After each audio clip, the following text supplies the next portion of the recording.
People are saying there's been low voter turnout across all different platforms across the country. And also now with the weather in Bulawayo, it's raining in Bulawayo. So yeah, people are shying away from going to the polling stations because of the weather that is there in Bulawayo. So earlier in the morning, we spoke about the issue of electricity. Some of the polling stations in Bulawayo, they had no electricity. So again, Zach failed to produce, maybe have a contingent measures, like to produce, maybe have generators or pick up generators to provide electricity. And then in other areas, they were told there was no electricity, people were using candles. So yeah, many issues that are being raised by people, and also like these like tents which are available in open air. Some of them they were leaking water.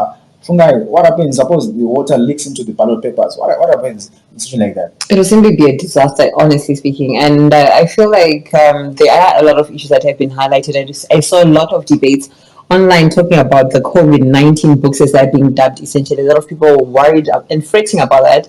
A lot of people saying, though, that this is just a hyperbole, really out of nothing, essentially saying that how long have you been writing down your names for whatever you're doing? So this essentially is nothing. So two conflicts of interest there when it comes to the COVID-19 registration. As you know, that in line with COVID-19 regulations, people's names are being noted down, including their temperature checks, as well as them being sanitized before they proceed to the polling stations. So a lot of people have highlighted that this, in fact, is an infringement of people's rights in terms of them remaining anonymous when they go to cast their votes. So a lot of debates raging on in that particular issue.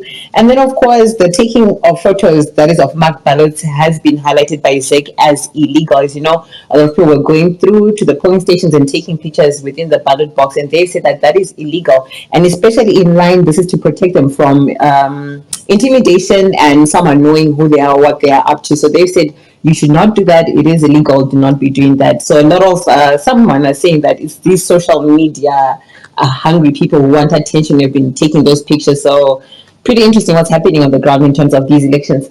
Also, forgot to add on that, we've been looking at this past few months, have been campaign season, people are campaigning, different political parties are campaigning, filling up stadiums and so on. But did we have this COVID-19 book which is being filled at these stadiums? We didn't have such a book that's being filled. People didn't put their names in this book, or even do the contractors. If someone can't get COVID-19, how are they going to test him or her in these stadiums during rallies? But now, as we're casting our votes, people are writing down their names to take contact tracing. So those are issues of maybe voter intimidation, or people are scared of being followed up. So those are the various issues that are coming up from different polling stations. Yeah, but I like how you highlighted that during these rallies that were happening around the country, a lot of people were not adhering to COVID-19 regulations, but that was essentially illegal. And I think we spoke about it a lot during this morning, Masaki, about how people are going out for these rallies. They're not masking up. They're definitely not sanitizing. They're absolutely not maintaining social distancing. Particularly now as we head towards what we're calling the fifth wave and the likes, and towards winter here in Zimbabwe. And like I was highlighting in the morning when we were looking at some of the figures that were given out by the Ministry of Health and Childcare, they were saying that they were reported 178 new cases right here in Zimbabwe, and of course 2 deaths. And I think, 2 deaths already too much as it is. So in light of how it is, in line with Ministry of Health regulations, in line with government regulations, in line with World Health Organization regulations, I guess the argument would be that is well within what their mandate is to do, which is to protect the people from COVID. Whether they're going to call people in contact trace and tell them, no, you were in contact with someone who had COVID-19 is another story altogether. But in line with the rules and regulations of the country, I feel as though, yes, they were in the right path. So it comes to the issue of by-elections. People have been complaining about the issue of electricity at polling stations, the issue of weather. The weather is played. The weather played a big issue factor when it comes to this by-election. Because now the issue of low turnout of vote. Because every common people are saying there's low turnout of people going to cast their vote. So I guess the issue of weather now came a long way as one of the factors that contributed to low vote turnout. Absolutely. The weather essentially has been what we would say dreadful. I thought it was a blessing for us to have the rains because it hasn't been raining that much. However, in the morning, we find that a lot of journalists from around the country were saying that there was a low turnout due to the weather conditions, particularly at polling stations, as people found that there was essentially zero shelter to shelter them from the weather conditions. People were left out essentially in the cold, and some are even reporting that within the polling stations that rain was falling down, and there was worry essentially about the ballot papers as well, which will they be ruined by the effects of the weather. And not only that, there was a break with the rain, and a lot of people thought, a lot of analysts were talking about how between 3 and 6 before the polling stations closed at 7 o'clock, that there would be a greater voter turnout, but the weather has simply gone berserk, so to speak. It's been raining cats and dogs. I don't know about where you are, but right now in Hillside, where we are, it is raining cats and dogs. Like, you literally would not want to come out even if you had an umbrella. That's how intense the rain is. But I remember earlier on in the day we were talking to Fungai, who is our correspondent in Kwekwe, that is the Midlands province. You were saying no, the weather is actually pretty fine. There's just a bit of cloud cover here and there, but it's not raining essentially. So I guess it's different strokes for different folks. The weather really pretty much has played havoc in terms of voter turnout. Remember earlier on when we spoke to Jam, he said he's going to cast his vote around 12, Mhm. 1 inch when the rain is stopped. But however, the rain continued to rain. So I'm thinking now, if people didn't go in the morning to cast their vote because of the rains, in the afternoon the rains continued. So did they really go and cast their vote? Again, the timeline is flooded with people with low vote turnout. So I guess there was a low voter turnout across the country. Again, our reporters on the ground are telling us the issue of low voter turnout. People were going there, being turned away because their names were not there on the voters roll again. So those are the issues now. Those are the factors that we look at maybe contributed to low voter turnout. So again, we're getting updates from our reporters on the ground. Since Andy's on the ground, you're joining us shortly to give us updates on what's happening on the ground. Manda as well as Lulu as well as Leslie are going to give us updates on what's happening on the ground.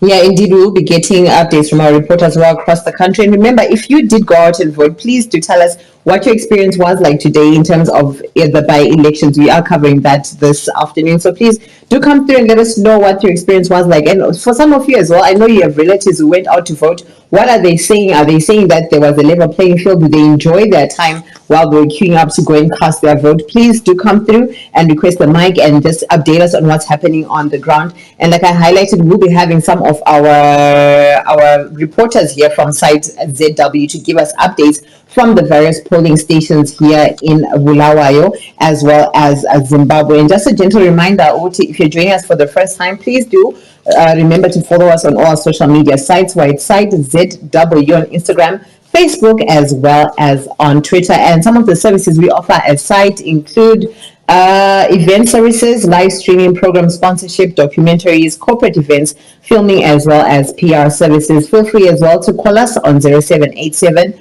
139 460 or call us rather on 0773 103 262 as well. Visit our offices at number 45 Moffat Avenue, that is here in Hillside. So, Fungai, yeah, let's just jump into our topic now. Just want to touch with one of our guys here. PK just joining us here. PK, there's been a lower voter turnout in Zimbabwe, in particular in Bulawayo. Bulawayo has a lower voter registration numbers. Again, now there's lower voter turnout in terms of people going to cast their ballot, their vote for the by-elections. What's your comment on that regarding the issue of lower voter turnout, and also people went in the morning to other areas, having going with their driver's license instead of going with their IDs? Some were turned away because they wrong documents. So, what's your comment on that with the issue of lower voter turnout, PK? Hey, Brighton. Hello, everybody. Yeah, so the thing is, seems like if for the education in Zimbabwe, really there's a disconnect between our voters and the political parties that they support. Look at it. You can't keep on blaming ISEC or blaming NGOs. You know, it's on the party that wants to get into office. They're the ones who are supposed to go out there and make sure that people are informed and educated about what documents they can bring to a voting station. You know, there's no reason why almost every door in a ward where Bafotelo councillor has not been knocked on by our political parties. So you go out there, you knock on people's doors and you tell them, okay, are you a registered voter? They tell you, no, yes, okay, you can register here. Or on an ID, okay, if you eventually get it, then you tell them about the April voter registration process that's coming up in the, what do you call it, the ID issuing exercise that's coming up between April and September. You give them that information to empower them. Let them know, okay, if you're going to vote, once you're registered to vote, if you're a registered voter, these are the documents you bring, this is the time and this is the date. Because I was surprised there were people were tweeting that, guys, are there elections? Oh, but it seems like there are no polling stations in my area. So these people did not even know that, okay, it's not every place that is having by-elections. So then that's where you can see, okay, there's information deficit out there. Like, there's a huge information deficit. And at the end of the day, for me, I'll speak for the opposition. Is an PF prepares people apathetic and people like generally misinformed, right? So it's incumbent on OCCC or ZAPO or MRP, I think AZU, I think those are the other parties, for them to make sure that voters are informed. People who vote, what do you call it? Who voters roll. They know what's happening. And then there's the rally that Chamisa had the White City, because people are tweeting about voter turnout. Oguchi, maybe was Shamsa supposed to hold that rally in White City? Because White City catchment area for Pelandaba. White City is the catchment area for Pelandaba. White City is the catchment area for areas like Ncube, number 6, I think. Those areas, were they supposed to find a venue in Pumula or Ngulumane to host the rally there? Because those are the constituents you want to come to your rally. Those are the constituents who are going to be voting at the end of the day. So having doing it in White City, you are leaving out a lot of people in Kulman who can't afford, and Pumula who can't afford to get a bus or a taxi to White City to attend the rallies. So because all politics is local, right? The structures will turn up, other people will turn up from all over Bulawayo to attend a rally. But as long as in Nkulman and Pumula doors are not knocked on, there's not enough funding for the candidates, then the turnout is going to be low. So that right now I'm seeing like 10% to 20% turnout. And for people, for a party that's new like ECCC, from the rallies that we have seen of them, people being enthusiastic about them, 20% turnout doesn't cut it, honestly speaking. Like maybe if you were talking over 40%, yeah, that would be okay. Like okay, yeah, but 20%, it means they have to go back to the drawing board and really review these elections. With okay, what actually happened and how they can act moving forward. Thank you.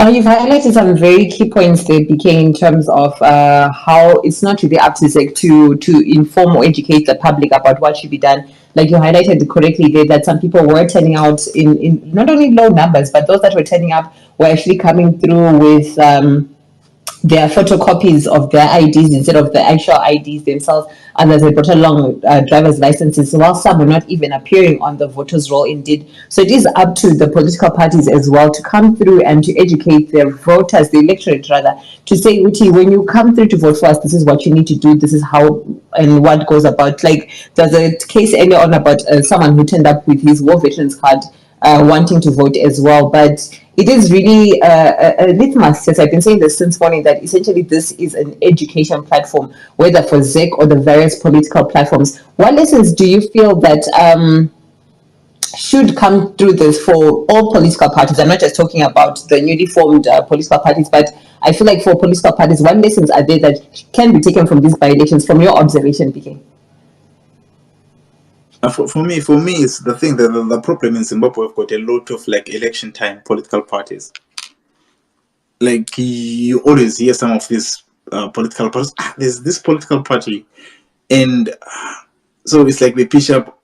You look at MRP and ZAPO, right? They've basically decamped to villages in Matebeleland. Right, so they're not waiting for elections. They're busy recruiting. They're busy mobilizing out there, getting new members. And I don't know. I actually want to see ZAPO numbers tomorrow. Good, like what the ZAPO numbers are gonna be in where they filtered candidates compared to their 2018, and then you'll know what okay ZAPO like they're gaining momentum or not, or they're struggling. Because ZAP was pretty much was very bloody for them, like in 2018.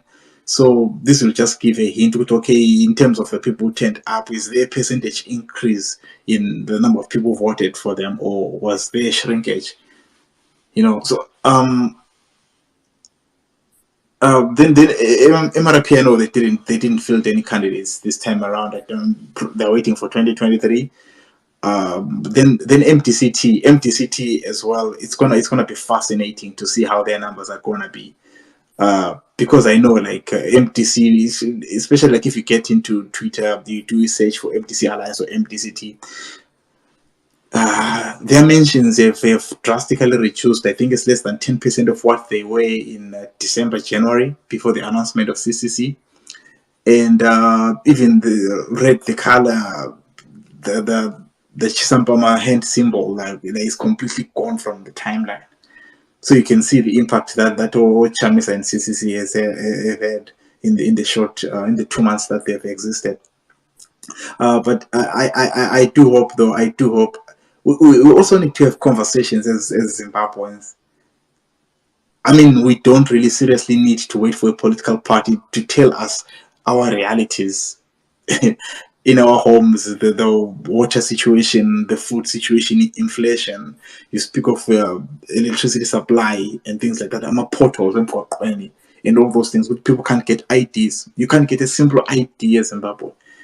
And then the people who've got IDs or people who are registered voters then are not turning up to for change. Angazi, whether people have basically given up on the country and they're like, you know what, so be it, or it's more like it's because by-elections, by their nature, they are usually low turnout events, right? They're low turnout events because they are not national, so there's not that excitement. But for me, I was like, okay, these by-elections coinciding with the formation of a new party, like a collapsed MTC, then a new thing emerging out of it.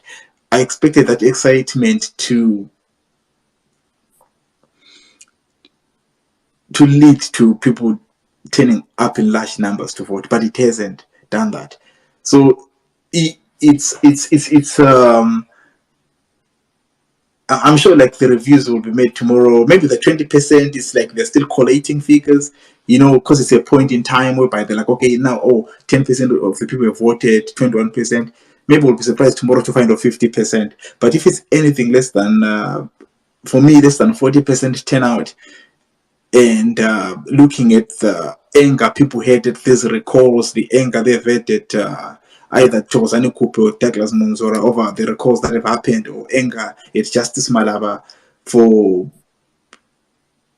essentially like the Supreme Court for essentially handing over MTCT away from Uchamis and stuff like that. If that anger did not manifest in itself in people getting out, then guys, 2023, then there's a lot of work to be done, because this is a dry run, a test run for 2023. But it's also good in this sense, right? That people can CCC, ZAPU, I think AZU, I think they also fielded candidates. I thought I also say a party called RPZ, the Republican Party of Zimbabwe. They can use the today's election results for them to plan for 2023, for them to look at their weaknesses and their strengths and like how to counter shenanigans. I always said EC and always an OPF when it comes to these elections. So it's an opportunity for them to be like, okay, look, guys, we use this as a test case, and then we let that inform our decisions, our approach to 2023. But my other thing is this. All right, MTC Alliance participated in 2018 elections, right? And I think it was about 35,000 votes that prevented elections from going to a runoff. I'm actually surprised that MTC Alliance did not carry out a review, an internal or an external review or audit of their 2018 election performance. Because there's no way as a party that wants to be in government whereby you have this large election and you don't win, and you can't even get access to the server that was used, and you're like, okay, this election was rigged, and there's no review, internal review or external review to prepare for the next electoral cycle.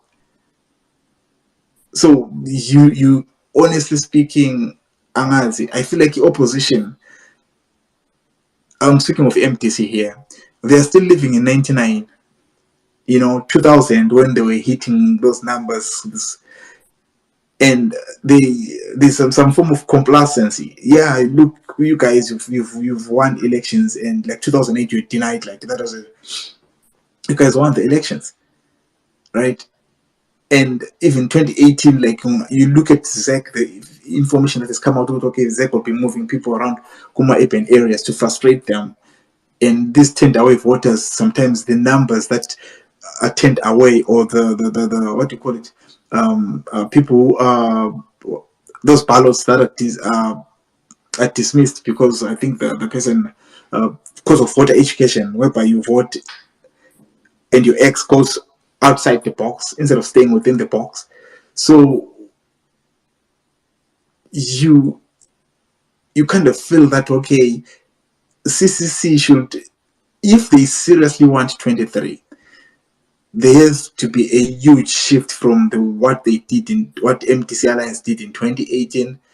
They need to make sure that they review and audit the by-elections today. Otherwise, 2023, abantu bazabe bekhala futhi. Thank you. But we can just let me just come through there and say, we've seen the rallies, people are doing rallies, parties are doing rallies, some were estimating figures of people going to these rallies, some were filling stadiums, and some are being bussed from one point to another. But people fill the stadiums. But now, what causes apathy? And also, I just pinned a tweet from site here on top of the space. There's a video of captured by one of our members.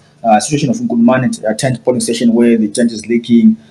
You can see the state of ZEC in terms of preparedness. Did they have any contingent measures? Or what is Lingana? What do they do? Look at the video on top of it's raining inside the tent. The ballot boxes that outside. You can tell the ground is wet. So look at the state of preparedness from ZEC. Earlier in the morning, there were areas where they had no electricity. There were areas where some stations did not have sanitizers.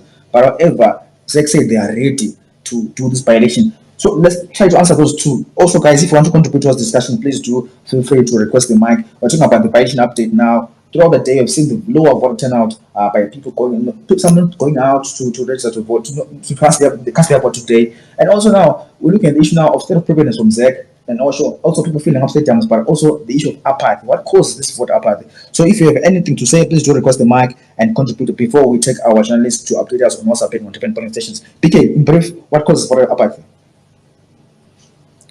People are despondent about the situation, and I think like, you know, 42 years, more than 40 years of voting, and you don't see any change happening.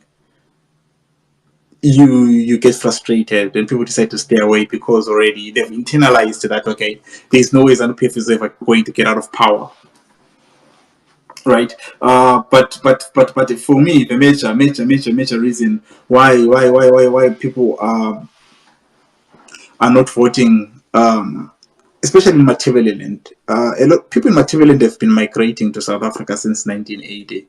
1980 after ZANU-1, 1982 to 87, the Machiavelli genocide, economic marginalization between 1980 and now. A lot of people in Machiavelliland have left for South Africa and other greener pastures. So when people move, mostly it's what happens is, look at 2000 voting figures, right? About 85% of Bulawayo was voting for MDC. Last elections, I understand it was just up below 50%, but still it was the majority. So you can see, okay, those numbers, the voter share that the opposition was getting is shrinking with every election cycle. So those numbers essentially are not being replaced because when they move to SA, they don't come back to vote on election day. So they're still on voters' rolls. Some of them they registered because I'm sure 2013 was already the PVR. Yeah, I think 2013 was already a PVR. Yeah, so 2013 to now 20, which is now 2022. So there's been a lot of migration still, and then others basically they've given up on the political parties. Look, we can't keep on having the main opposition. 2005, 2006 split in MTC. Then I think, is it 2013 when BT also went away? Then there was Ncube in 2018. So that impacts the way people see opposition, and that impacts the confidence that people have in opposition. And whenever you're having these splits one by one, there are people who are impacted, who feel alienated from the politics of it all. And so that's why apathy in Zimbabwe is really, it's a serious issue. And then the issue of IDs, guys. Hopefully IDs get sorted between April and September so that people can register to vote. Because there are estimates with at least 1 million people out there don't have IDs. So yeah, thank you. Thanks so much, PK, for that contribution. I'm going to come back to you, PK. So now I'm seeing you're joined by Linda Masarira, the president of LEAD. So Linda is a candidate to support today's by-election. I want to find out from here to give us an update from LEAD's perspective. How was the hair casting the vote, and how did LEAD maybe field candidates, which areas they field candidates, and also the experience of the where she was going in different polling stations. Good afternoon, ma'am. How are you? Oh, fine, thanks. And you? How are you doing? I'm very well, ma'am. Please do give us an update. What happened to different places where you went today, different polling stations that you went today? The scenario in Harare Central constituency is really sad. The voter turnout is very low, and from my own perspective, I attribute it to the fact of the shenanigans that we have all been exposing. I think that has had a major effect on the confidence of the voting process to the electorate. And I once highlighted this the other day that some of these things that we're doing, maybe we should be doing it behind closed scenes and trying to deal with the system without putting it out to the people, because it will only affect us as the opposition at the end of the day, because the ruling party will always mobilize its people and they'll go out in their numbers to vote. And we might have a set scenario that the ruling party might grab a lot of seats today, considering the low voter turnout that I've been saying, and all the polling stations that I've gone to. But we continue praying for the best and encouraging those who are still listening, who haven't gone to cast their vote, that the voting ends at 7 p.m. If you've not gone to vote, please go out and cast your vote. It's a constitutional right to choose the leader that you want. And I only had one predicament at Blackiston, where they were being a bit difficult to get polling agents on board. One had to go back home, and by the time I went there to check on that, that was around 12, I realized that they were demanding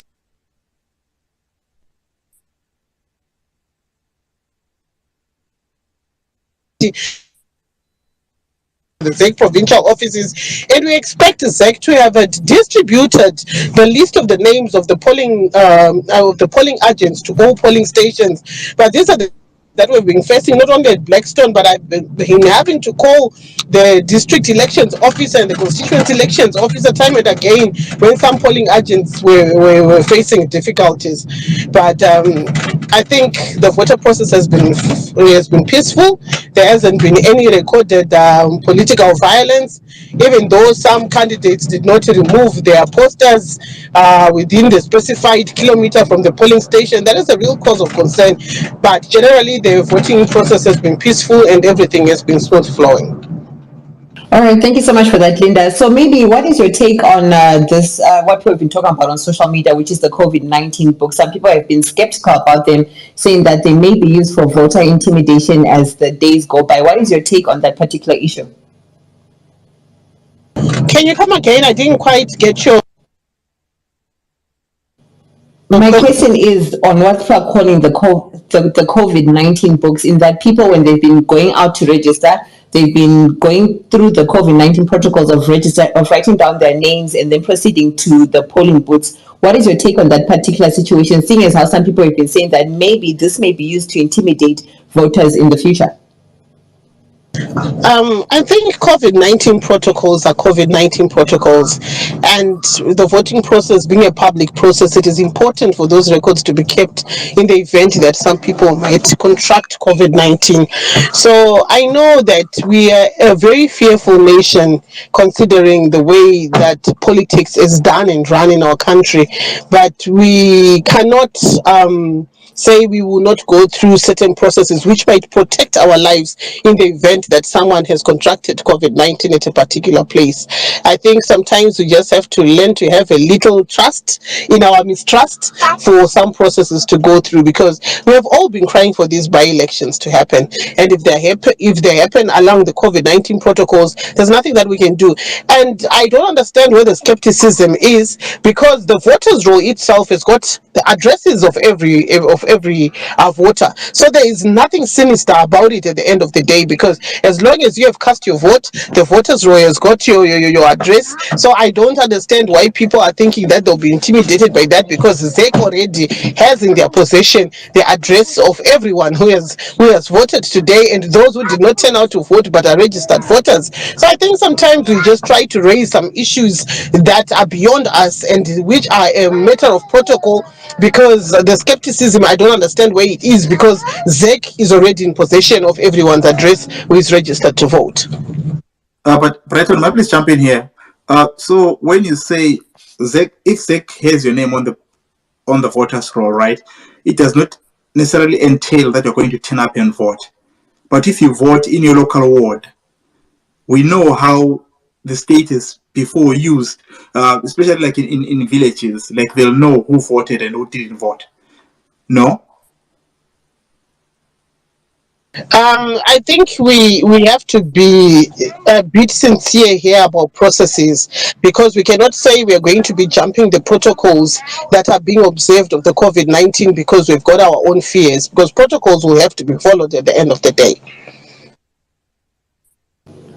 All right, I think you answered BK. Then maybe my final question for you, Linda, would be, a lot of people have been highlighting some of the issues that they have with ZEC, but as party leader of LEAD, what do you think are some key lessons that you learned from these elections, and going forward as well towards the 2023 elections, which you feel should be taken into account not only by ZEC, but by your political party as well going forward? I'm going to be having a press conference on Monday, and I think I'll highlight all those issues that you've asked in detail, because I'm still getting a reports from my polling agents, etc., etc., on the challenges that they've been facing. All right, so I see that Ziso has requested the mic there. Please feel free to come through and give your contribution. Just unmute your mic and come through with your contribution. Thank you very much. And greetings to everybody who's here who I already know.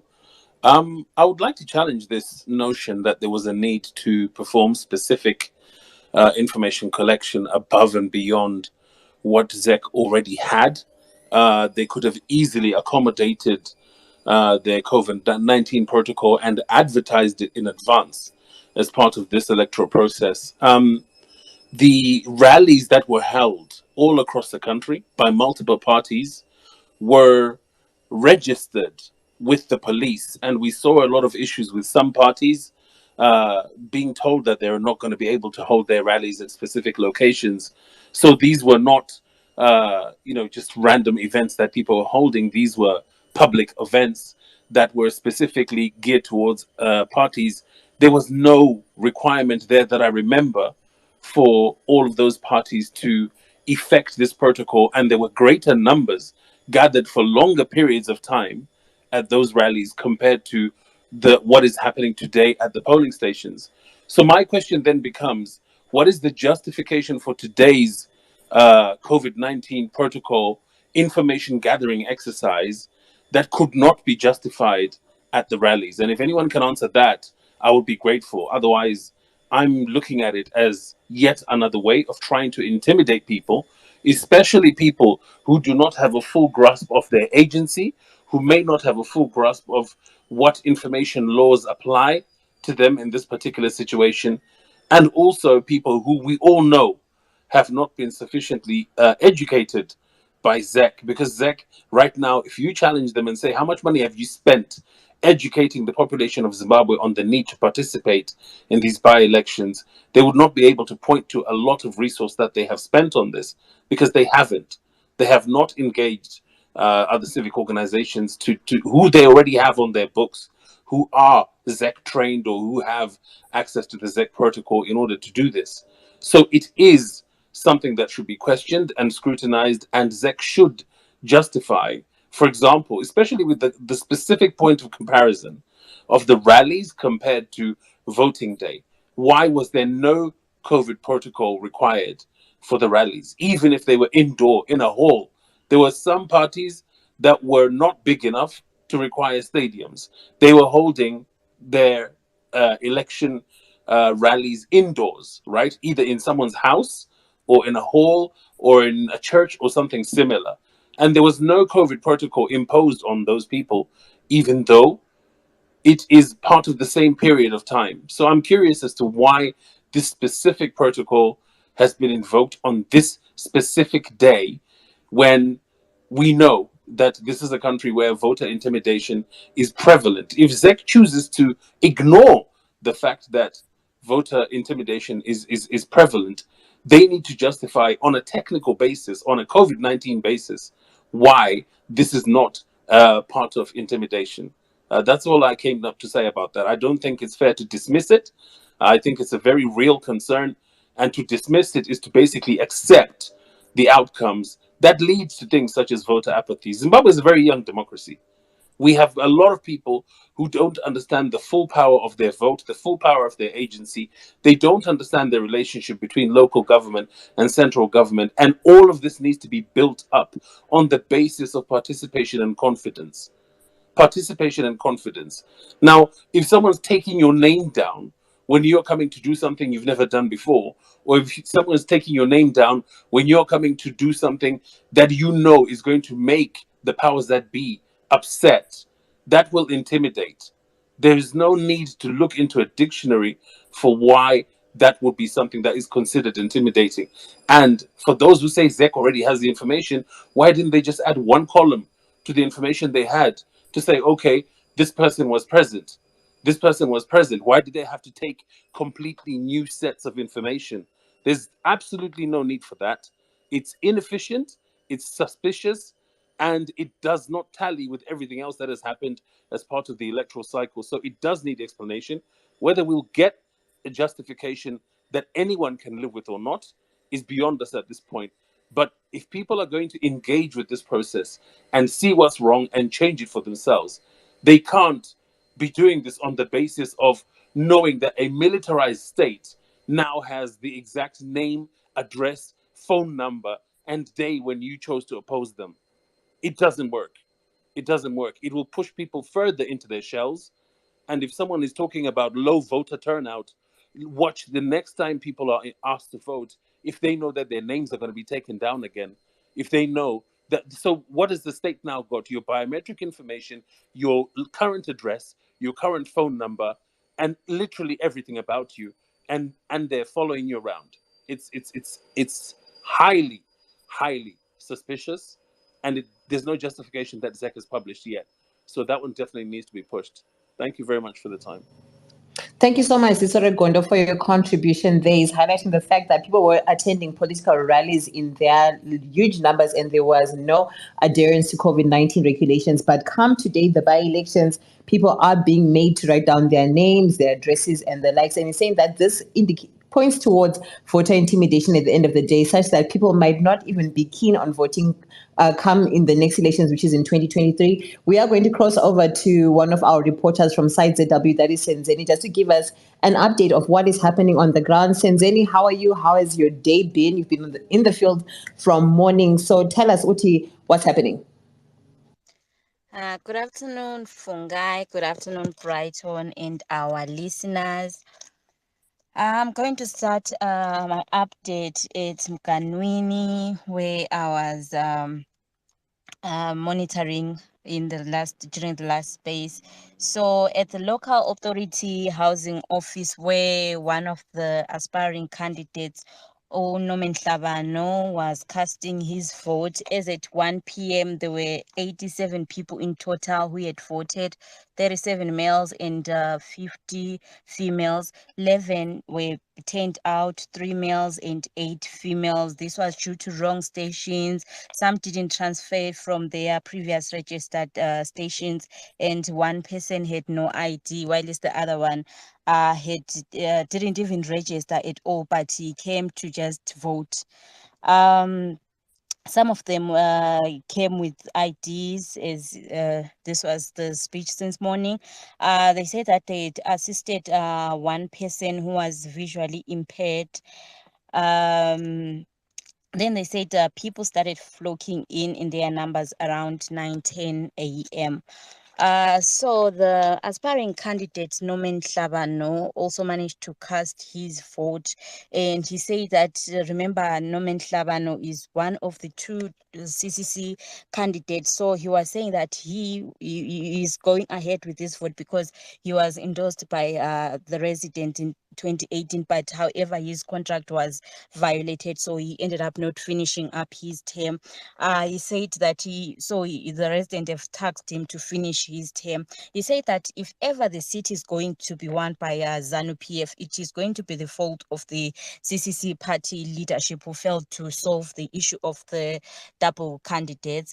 Okay, and I also went to Nkulumane tent, the Nkulumane polling station, which had a tent which was leaking water in the morning. Apparently, the presiding officer said they managed to attend to the problem, but I noticed that there was water still leaking inside the tent. So as at 4 p.m. at Nkulumane tent polling station, there were 233 people who had managed to vote, 139 females and 94 males. There were 33 redirected, 13 females and 20 males turned away. The total was 19. 11 females and 8 males. Assisted, it was 7. It was 13 in total, 7 females and 6 males. Mostly the assisted in this case was mainly the elderly who had challenges of eyesight, as it was a bit dark inside the polling station. That's what I have so far. Thank you. Thanks so much, Sanzani, for that update. So, what Sanzani is talking about, the leaking tent, I pinned that tweet there, the video on top of our space. That's where we can see the video of the exact tent which is leaking. So, you can see inside the ballot boxes are rain or water all over, it's muddy all over. But now we can talk about the state of preparedness of ZEC. Was ZEC really prepared to deliver a credible, free and fair election? So now I see we are joined by Tsepi, James, BK, you are there, as well as Umalume. So now I'll jump to Umalume to hear from the ZAPU, how ZAPU fared out from the by-election, what's his take from all what has happened during the day-to-day. Then I'm going to come to you, Tsepi, as well as James. Over to you, Tulisi Hanana. Good afternoon, Brighton. Good afternoon to everyone who's here. I think as up, I think the first thing that we observe, which though we already anticipated, is the low voter turnout. Generally, by-elections have a lower voter turnout as compared to the general harmonized elections, but this time seems lower than we anticipated. Maybe in Bulawayo we thought it could be due to the issue of rains, but also looking at on our end as ZAPU, we had to do a lot of campaigning, and as we were campaigning, we're also registering new voters.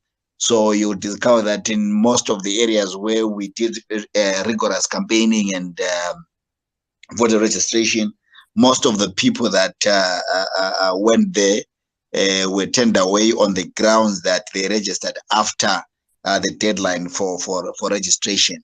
So I think that's our key take home, that a lot of there's voter apathy, but also that there is a serious number, the high number of people that registered after the deadline for registration.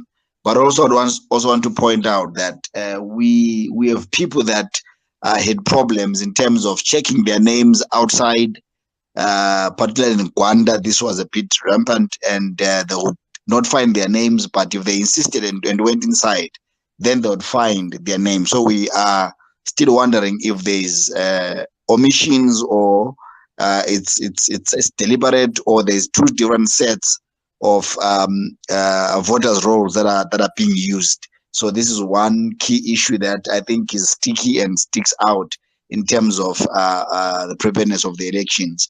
But for now, I think that's as far as we can go. Thank you, Brighton. Now, still on that, Mr. Anana, let's talk about the issue now of COVID books. People have been complaining about writing their COVID, maybe details, or like take your temperature, and then they write your name and your address and your phone number as well as ID at the polling station. Is that even constitutional? Is that allowed? Will those details not be used for voter intimidation? Yeah, you see, Brighton, one of the things that we must appreciate in Zimbabwe is that we are in an extremely volatile environment, and we are being led by a ZANU-PF government which is extremely vindictive. And as a result, I think the use of or rather collection of new information from voters or would-be voters is a serious violation of free and fair processes. Because we have had scenarios where after an elections you have ZANU operations like short sleeve or voter up and stuff like that. So try and imagine a scenario where in a certain polling station ZANU-PF gets 0 votes.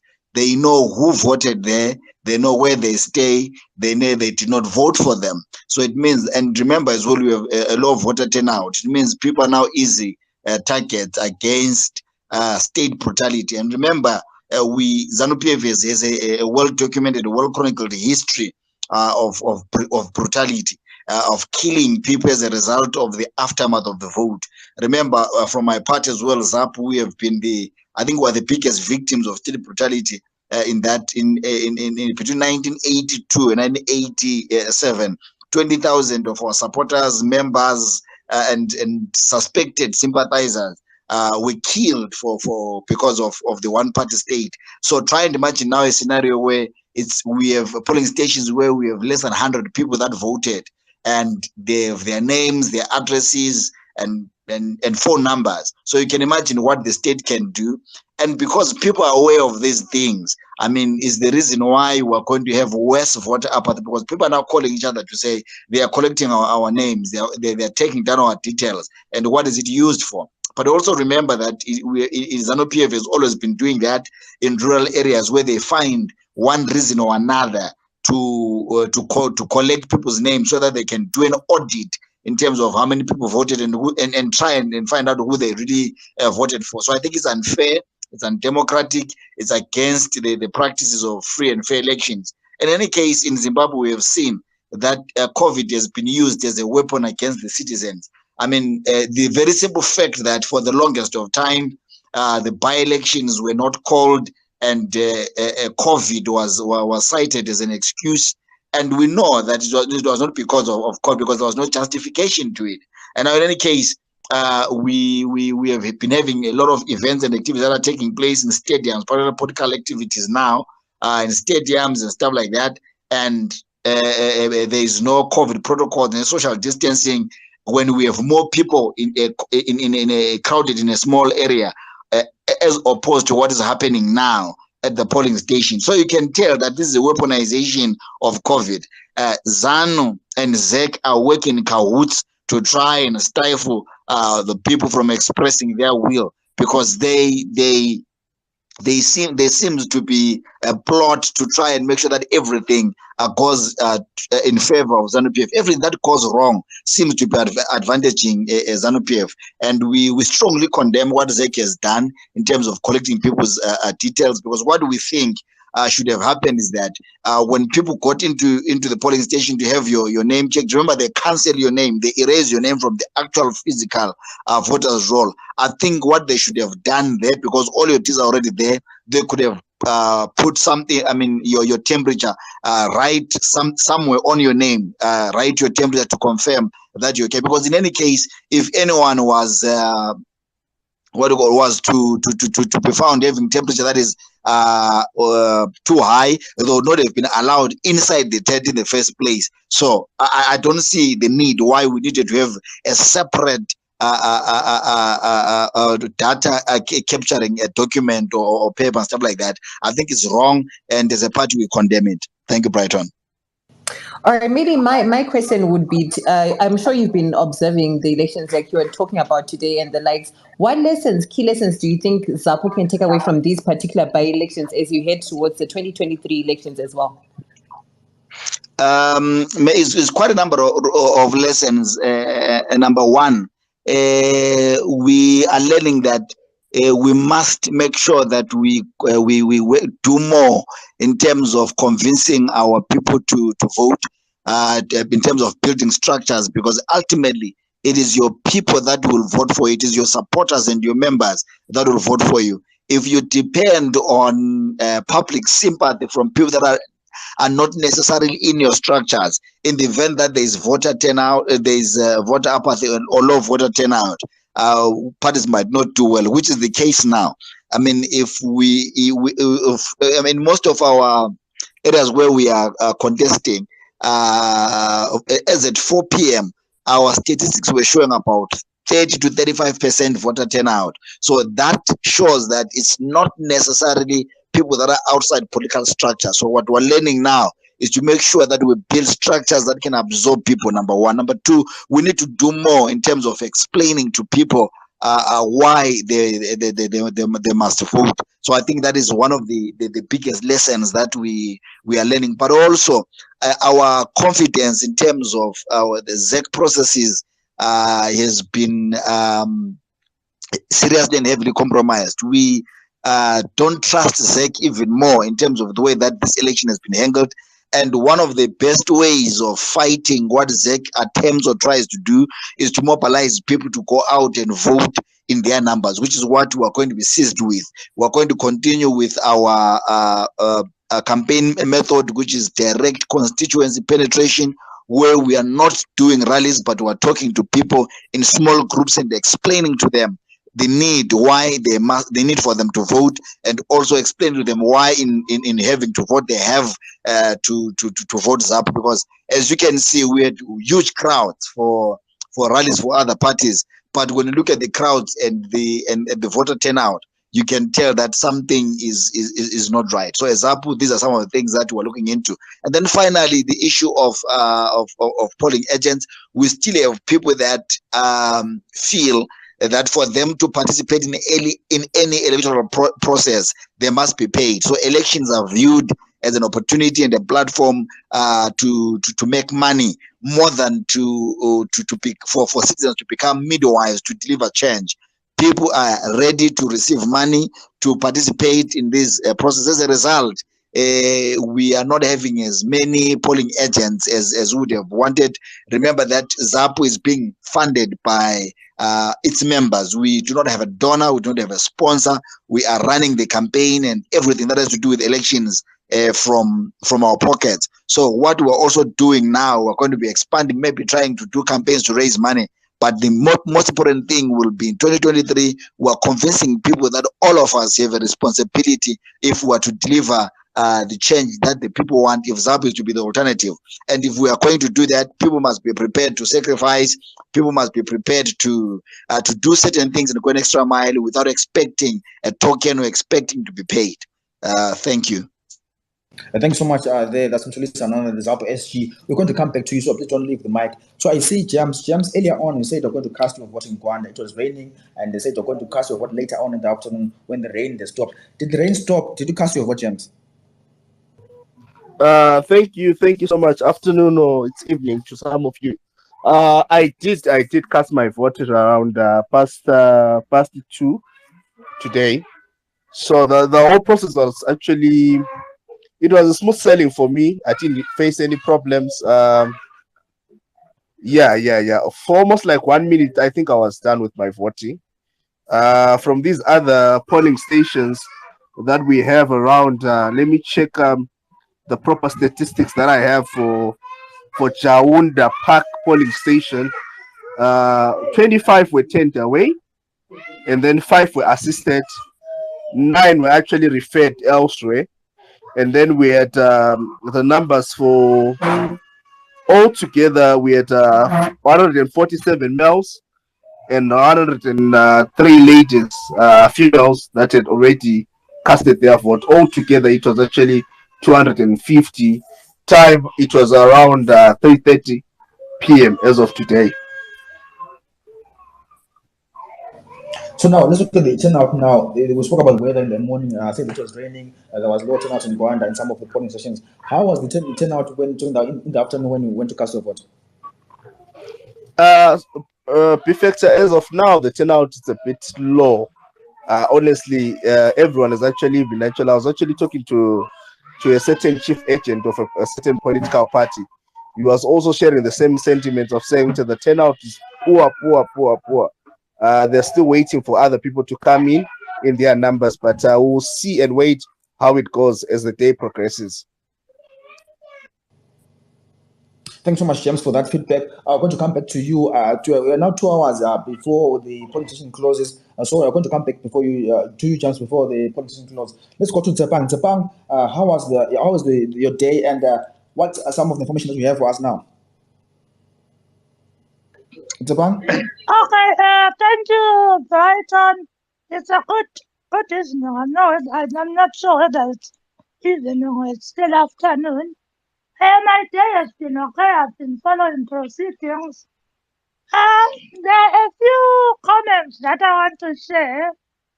First things first, when we talk of this thing around collecting a database for voters or the electorate that is coming in to cast their vote. And I heard Mfilisi Hanana and others saying, well, that is not ideal. But if my memory serves me correct, or the information that I know is correct, all national programs that are undertaken ever since the pandemic started, they carry out that process where they have to collect all the necessary information for purposes of contact tracing. But one funny thing that leaves me baffled is that Mthulisi Hanana says they could simply have created a column where they write people's temperatures. So what happens is when you're coming to cast your vote, they cancel your name to show that you've already come, and then they're going to indicate or note down your temperature. So at the end of the day, I say that where is the difference? Let's say the ruling party got 0. If they want to use that information, they can still have access to the voters' roll, have access to those that came to cast their votes. So I don't see where the difference is. And I felt the reason why they are creating a different database is because usually that database is used by the Ministry of Health. They have to keep that database in the event that, certain things happen, they are able to trace. But again, I would like to concur with some of the sentiments that were shared by Madam Linda Masarira when she was saying, how we overly exaggerate certain things is to a certain extent the reason behind this voter apathy. Because for someone who is listening at this space, hearing such things, when we are now starting to talk about the possibility that what if after casting your vote, they start doing a follow-up after results have been released. That is what makes people not to go and vote.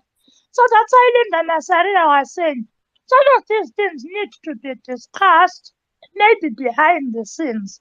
Because sharing information, by nature, there is certain information that is not for public consumption.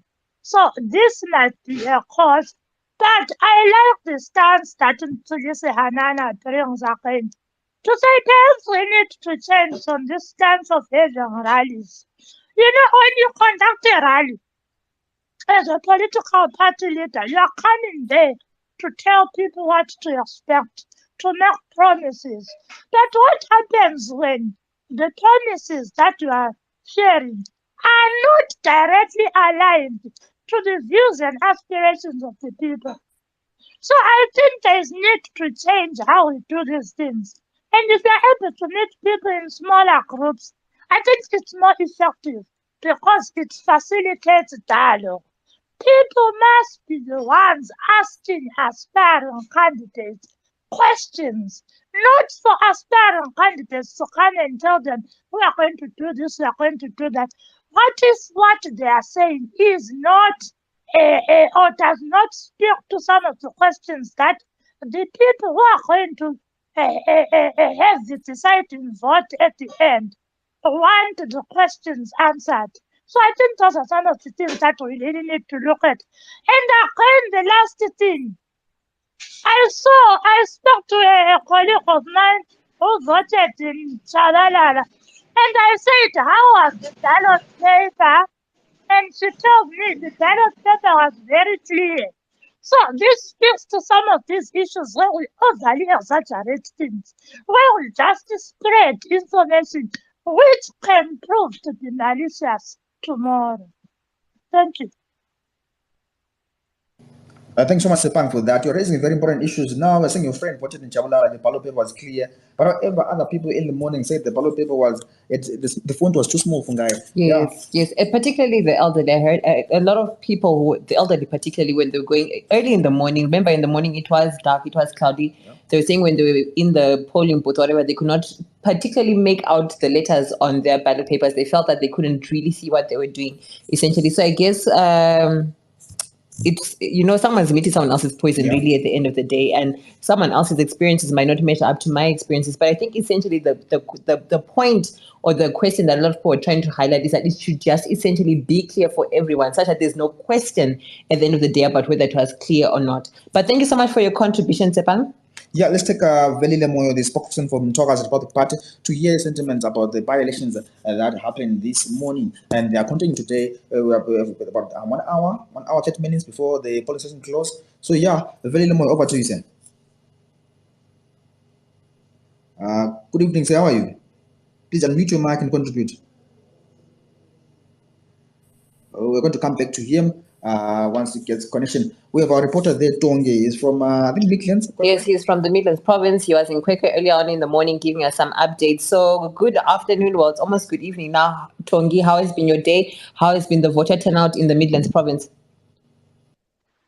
My day has been fine. I had a good day.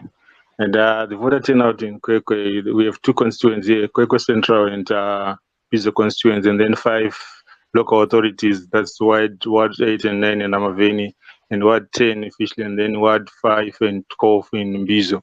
The voter turnout has been low, and I think we thought maybe it will pick up in the afternoon going to the late hours, but now there's light showers coming in, and I think the voters will not even increase in numbers to come and cast their vote. I was speaking to Washington Moyo from Ward 12, who's a CCC candidate who was recalled in August and was given another chance to contest in this election. They were saying that Blackwadada, which usually is around 2,000 to 3,000 voters. By 2 p.m. today, there were about 600 people who had casted their votes, and I was expecting maybe the numbers will pick up from 4 going to 7, but now because of the light showers we are having, I doubt that can be achieved. And there's an issue of voters walking a long distance at Chana polling station, which is in Ward 11. There was a group of ladies of about 30 who arrived at the same time, coming from a resettlement area called Mbembeswane, which is about 5 to 7 kilometers from the polling station. So whether is it, they are using addresses of Mbizo 16, which is near the polling station, but they're still in a resettlement area, which now gives us a doubt with ZEC. How can they if there's a need for them to be part of Mbizo constituent, they should have a polling station there rather than to walk about 5 to 7 k's or to be transported from there to Mbizo to cast their vote.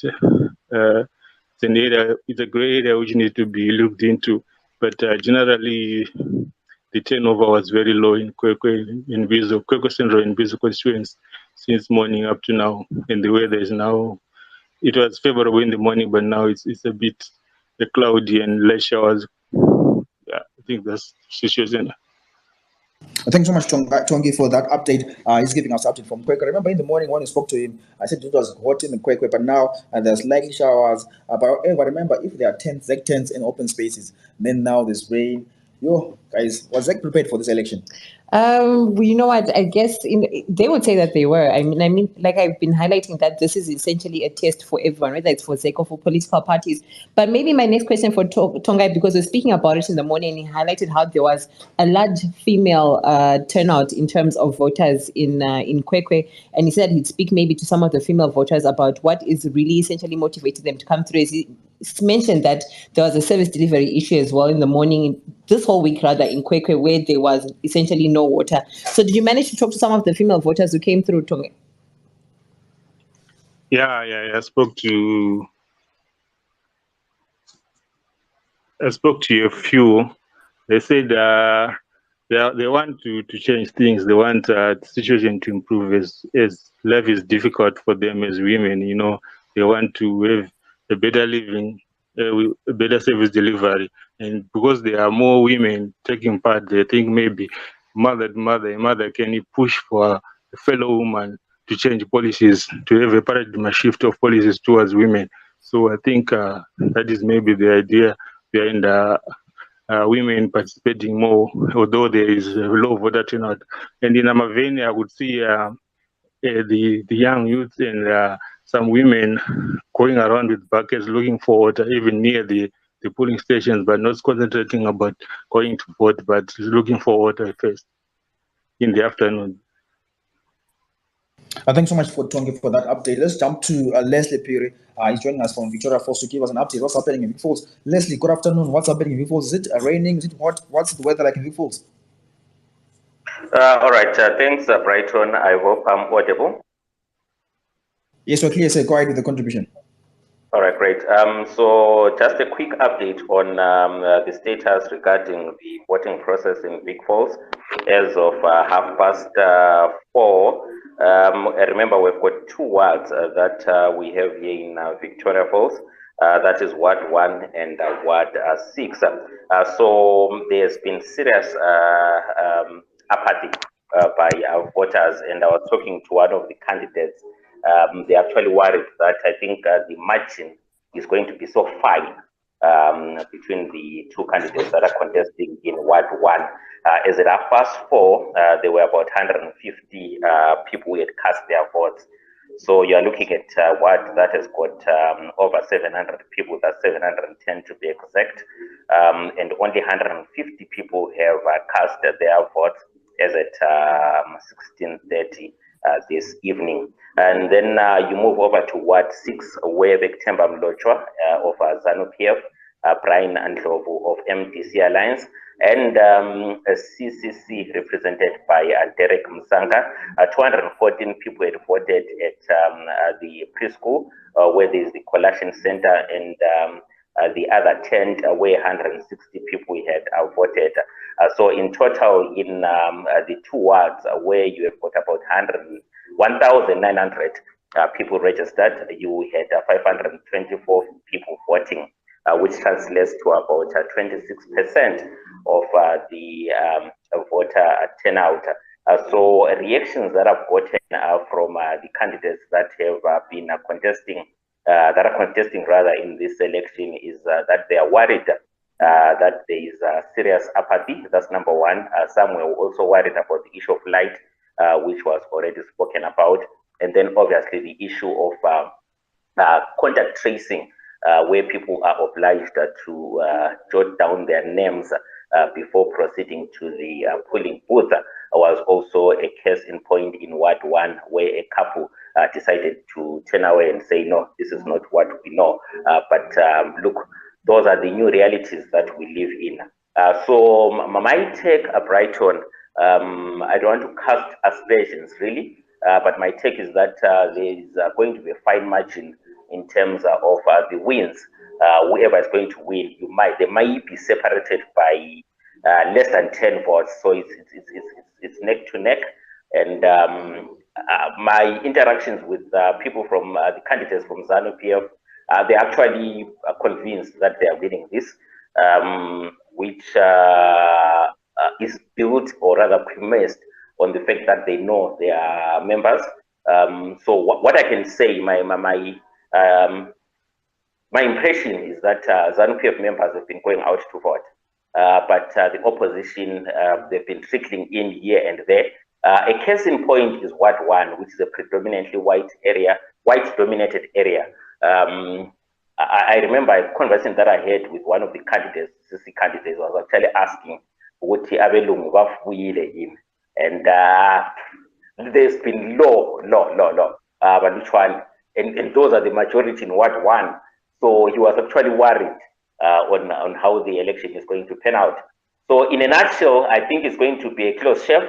And my impression is that, look, ZANU-PF has got members which vote, and I think the opposition is more interested in the presidential or the House of Assembly vote.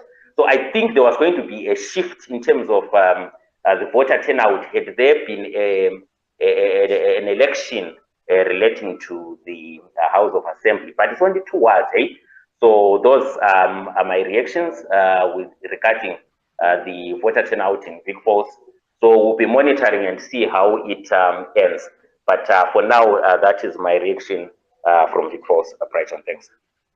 Okay, Leslie, before you go, just a question there in terms of how are people reacting to the ballot papers? I know there was a whole noise about it, rather, from a lot of citizens saying that some were saying that they cannot see the markings on the ballot papers, and they were talking about this issue, especially on social media. What was the general sentiment in terms of the voters in Victoria Falls in relation to the ballot papers? All right, so in Ward 1, apparently I don't know why that is so. Ward 1, people were saying everything is okay, it's clear. But Ward 6, it was quite different. I spoke to Derek Msanka, or the CCC candidate, and I obviously did express the issue of the clarity in terms of the ballot papers. They were saying that the CCC ones are a bit hazed, and you are saying he hoped that they could have been in color. And also what further complicates the markings and the clarity of the ballot papers is the issue of lighting. So they were saying that the lighting and also the not so clear pictures may affect them. But look, he expressed confidence that he's going to win it. But there is an issue of a vote split. I forgot to mention that of the 2 candidates contesting in Ward 6, one of the 2, there's a MDC Alliance guy and there's the CCC guy. The MDC Alliance guy actually lost in the primary elections. He contested against Derek and he came a distant 3rd. So there's that issue of the splitting of the vote. But back to the issue of ballot papers, in Ward 1, everyone was saying it's clear. I spoke to both candidates, Donderai Mtasa of ZANU-PF. I spoke to Christopher Ndweni of CCC. They were happy. But Derek did express concern over the issue of the pictures and the clarity vis-a-vis the lighting. So those were the issues that came out in regards to the papers. All right, James, thank you so much for that update. Remember, James is in Victoria Falls, and we are giving you live updates from around the country from our various reporters who have been on the ground since 7 a.m., giving us live updates from the different polling stations around the country. As you know, there are in total 1,990 polling stations, and they have been giving us live updates as and when information has been trickling down. Well, highlights there, seems like there's a lot of voter apathy, the whole COVID-19 books issue. People are not really happy with ZEG. Yeah. People talking about the ill preparedness of ZEG. So he's saying that they were at 100%. So I feel like I said, this is a test run for everyone, whether you're a political party, whether you're for ZEC, but the keynote address essentially is in 2023 as we head to those elections. So yeah, Fungai, true. The weather also came on. The rains was raining in Bulawayo. People, there was high voter apathy. People trekking in ones and twos. So we're still getting updates from our reporters on the ground. Thank you so much, Leslie Peter from Victoria Falls. Thanks so much, James. We're now trying to get hold of Mvelo from Gwanda, right? Gwanda in Jaunda in Gwanda. So Mvelo, please do request the mic, and then we hear an update from you what's happening in Gwanda. So in the meantime, let's speak to Veli Lemoyo, the spokesperson for MRP. Say good afternoon. How are you? Afternoon, Mr. Brighton. I'm fine. And yourself? I'm great, sir. What's been your day like in terms of the updates for the by-elections? Okay. Actually, we actually want to thank you for the opportunity, and also thanking the rest of the people that are here, including all the representatives of different political parties and those that are actually participating in the by-elections. I see quite a lot of updates that are coming in through here, especially regarding of what is happening on the ground, regarding especially the issues of the turnover and also some of potential irregularities that may also be there. What I can actually say from an evaluation point of view is first and foremost, I think the issue of voter apathy still continues to be a challenge within the context of Zimbabwe in terms of voting. We normally say this, that when it comes to issues of the by-elections, many people do not take by-elections seriously, but the outcomes of the by-election really have a great or a huge impact to any political party or to the people that are participating. So I think since many people have regarded this by-election as a way to test what is going to happen, especially next year in 2023, I'm sure this should be actually a point in time where we are taking all the notes that are necessary, that are going to help us in terms of improving as political parties and also improving as ISAC. Of which the second point that I will highlight, I think, is the issue of trust. I think there's a high issue of trust when it comes to the elections. I don't know if it's now or it has always been like this since the dawn of the independence of Zimbabwe. I'm not sure, but the issue of trust, people don't trust ZEC anymore. To a point that even some of the slight things, I heard Tsepo, is it Tsepiso, who was speaking also in defense of the issue of COVID-19 report taking and information jotting down, also that is sparking some noise in terms of what if and what ifs. All those things are actually backed by a lack of trust that is existent between the electorate and also the ZEC as the body that is actually running the elections. So I think those are the issues that ZEC should also take into consideration, to also try and see how much they can gain the trust of the people, of the voters, or also of the political parties when it comes to issues of elections. At the same time, with the political parties as well, in the absence of trust, it's always difficult to believe if the outcomes are going to come out right. Already, from what we see, there are actually going to be a lot of disputes that are going to come out of all these elections. And I think we need to look at this critically to say, before we get into the elections for 2023, all political parties and all the people that will want to participate in the elections, I think we should actually come to a point where critically think over the issue of how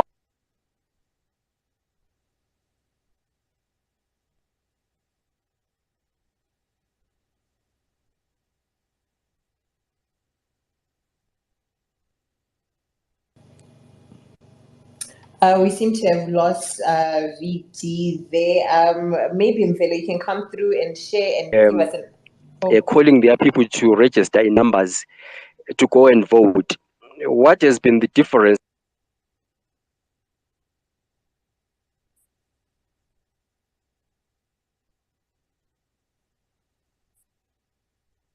So are you still there? We can't hear you now. We seem to have lost him right there. You're going to come back to him. So Velo, please go ahead with your contribution. How is like in Gwanda now? Velo, please unmute your mic. Velo, how is it like in Uganda now? Hello. Sorry for the delay. I've just met some councillors following that allegation which was raised in the morning, and that thing seemed to be something which is. Velo, we can't hear you now. You can't hear me? Hello? Now Hello? we can hear you, sir. Go ahead with the contribution. Okay, I was just saying it's a follow-up to the allegations which were made in the morning of foodstuffs, vote buying. ZANU PF councillor who is alleged to be giving some foodstuffs was today in the afternoon approached by the police after it was discovered that he was handing out some food. He was doing some food handouts to the people who were coming out from the ballot box, barely 100 meters away from the polling station, which is unconstitutional according to ISAC Act. So the other players had to raise a complaint with the law enforcers that the playing field is no longer is now uneven. Hence, the police were called to visit. When they visited, we were also there on the ground, but they said people just got into their houses and just locked themselves in, and the councillor was nowhere to be seen. When we called the councillor for waiting for his comment, as he had promised to come back to us, but generally voting went on well. The said station, which is the Jaunda Park with 700 registered voters, is the one which has a lot of disputes in terms of the level playing field, and some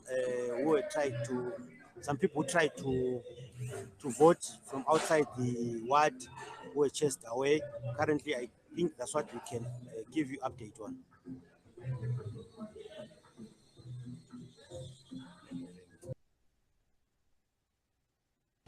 Thanks so much, Velo, for that update from Uganda. We're highlighting what has been happening in Uganda and different polling stations across Uganda. So now, Fungai, let's jump into this now. Let's jump into this, Fungai, now. The issue of ZEC, looks like ZEC as an independent board now. Tier 12 institution in Zimbabwe.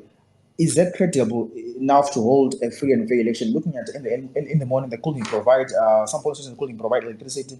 Some even couldn't provide ink for to mark their fingers. Some even couldn't provide pens. Remember, Leslie in the morning said some pens you must check them for you to write with them. So, but is that credible enough to hold a free and fair election? You know what? I would like to trust ZEC personally. I feel like they've tried to the best of their abilities to be as transparent as possible in terms of how they run things. Of course, we have had issues with them in terms of how the ballot papers were in black and white. But you find, which is like some of our reporters are saying that some people actually didn't have a problem with the black and white ballot papers, you see. And then, of course, some people have been talking about essentially how ZEC has been coming through and communicating with the public as well in terms of them not showing their marked ballot papers on social media, that is against the law and the like. So I feel like, yes, in a way, ZEC has really been trying their level best. However, what I can say the biggest lesson for me here in terms of looking at ZEC and its efficiency rather is how we need to start voter education, not when people are turning 18 and going to get their IDs and they want to register, but rather at grassroots level in our primary schools. What are we teaching our children in terms of voter education? What do they know about local government? What do they know about presidential elections and the likes? And I think Sisore Gondo actually touched on that earlier on when we're talking about what do we know in terms of ZEC and what ZEC should be. So I feel like this is something that ZEC should take into consideration. And even the Minister of Education, Uti, what are we teaching our children in terms of elections? Because for a lot of us, elections only matter when you turn 18 and when it's towards presidential elections or like today by elections. And someone highlighted that a lot of people are actually asking, like, what elections are taking place today? By elections where some people are unaware that in their wards that elections were essentially taking place today, you know. So there's a lot of voter education that needs to come into play, particularly as we head towards the 2023 elections. But not only that, even at the grassroots levels, I feel like that is very important. And like you said, a lot of people have been calling for the disbandment of ZEC, saying ZEC is incompetent and the likes. But I feel like lessons have to be learned, and lessons not only for ZEC, but for political parties as well, in terms of how they're educating their voters when it comes to voting time. I remember earlier on around 12 to 2 p.m. Around the Space Kazanzela, we spoke about the issue of voter education. That is important for CSOs, the media, also political parties to do voter education. Remember earlier on in the morning, some people are going to the voting stations with their photocopy of IDs and being turned away. Some are going to the vote to vote with their driver's license and being turned away. And one person went with their vet card. So people do not have information. I saw online people tweeting, where is the by-election? Someone was asking about Bradfield. Is there by-election in Bradfield? Actually, there's no by-election in Bradfield, but people are asking where is the polling station. So people do not know this is a by-election and which areas have this by-election. I think it comes back to us as the media to give people the information. It also goes back to the CSOs, the NGOs, and other political parties to give people information. So it's not only based on ZEC, but also there are other stakeholders who are supposed to give information. So now the issue of ZEC, is that credible enough to give Zimbabwe a free and fair election? So let's jump to ZAPU SG again. Pose the question about ZEC. Is ZAPU credible enough to deliver Zimbabwe a free and fair election? Mr. Nana, are you still there? We seem not to be getting Mr. Can Nana. you hear me? Yes, I can hear you now. Go ahead, sir. Yeah, one of the greatest betrayals of the electoral process, I think, is the way ZEC is conducting itself. I think that's the most important thing that we must note. I mean, for instance, there is this Mangwana guy who was appointed recently, and we are told that he's going to be neutral, when we know that the guy has sympathies or is a member or something of that sort with the ZANU-PF. As a result, there's many other things that we are not happy about as far as ZEC is concerned. I mean, even getting the voters' roll is a fight. There's nothing that ZEC does without being pushed, without being compelled, or that doesn't seem to advantage ZANU-PF. I mean, remember in 2018 as well, we got SMSs where somehow ZANU-PF knew exactly who someone was, their exact polling station, and stuff like that, and they were asking for a vote. And you wonder, this information is only given to ZEC. How does one political party get that kind of information, and other political parties don't get it? So the long and short of it is that as a party, one of the things that we're going to be looking at in our next National Executive Council meeting is to see whether or not this is the right time for us to push for ZEC to be disbanded in time for the 2020 election, because we have almost zero confidence in ZEC. We are not, there's just too many things that are happening at ZEC that we're not happy with, that we feel are not in line with what should be happening. For instance, look at the Pachedu findings. There's a lot of things that Pachedu unearthed and uncovered, and ZEC gave short explanations that don't suffice.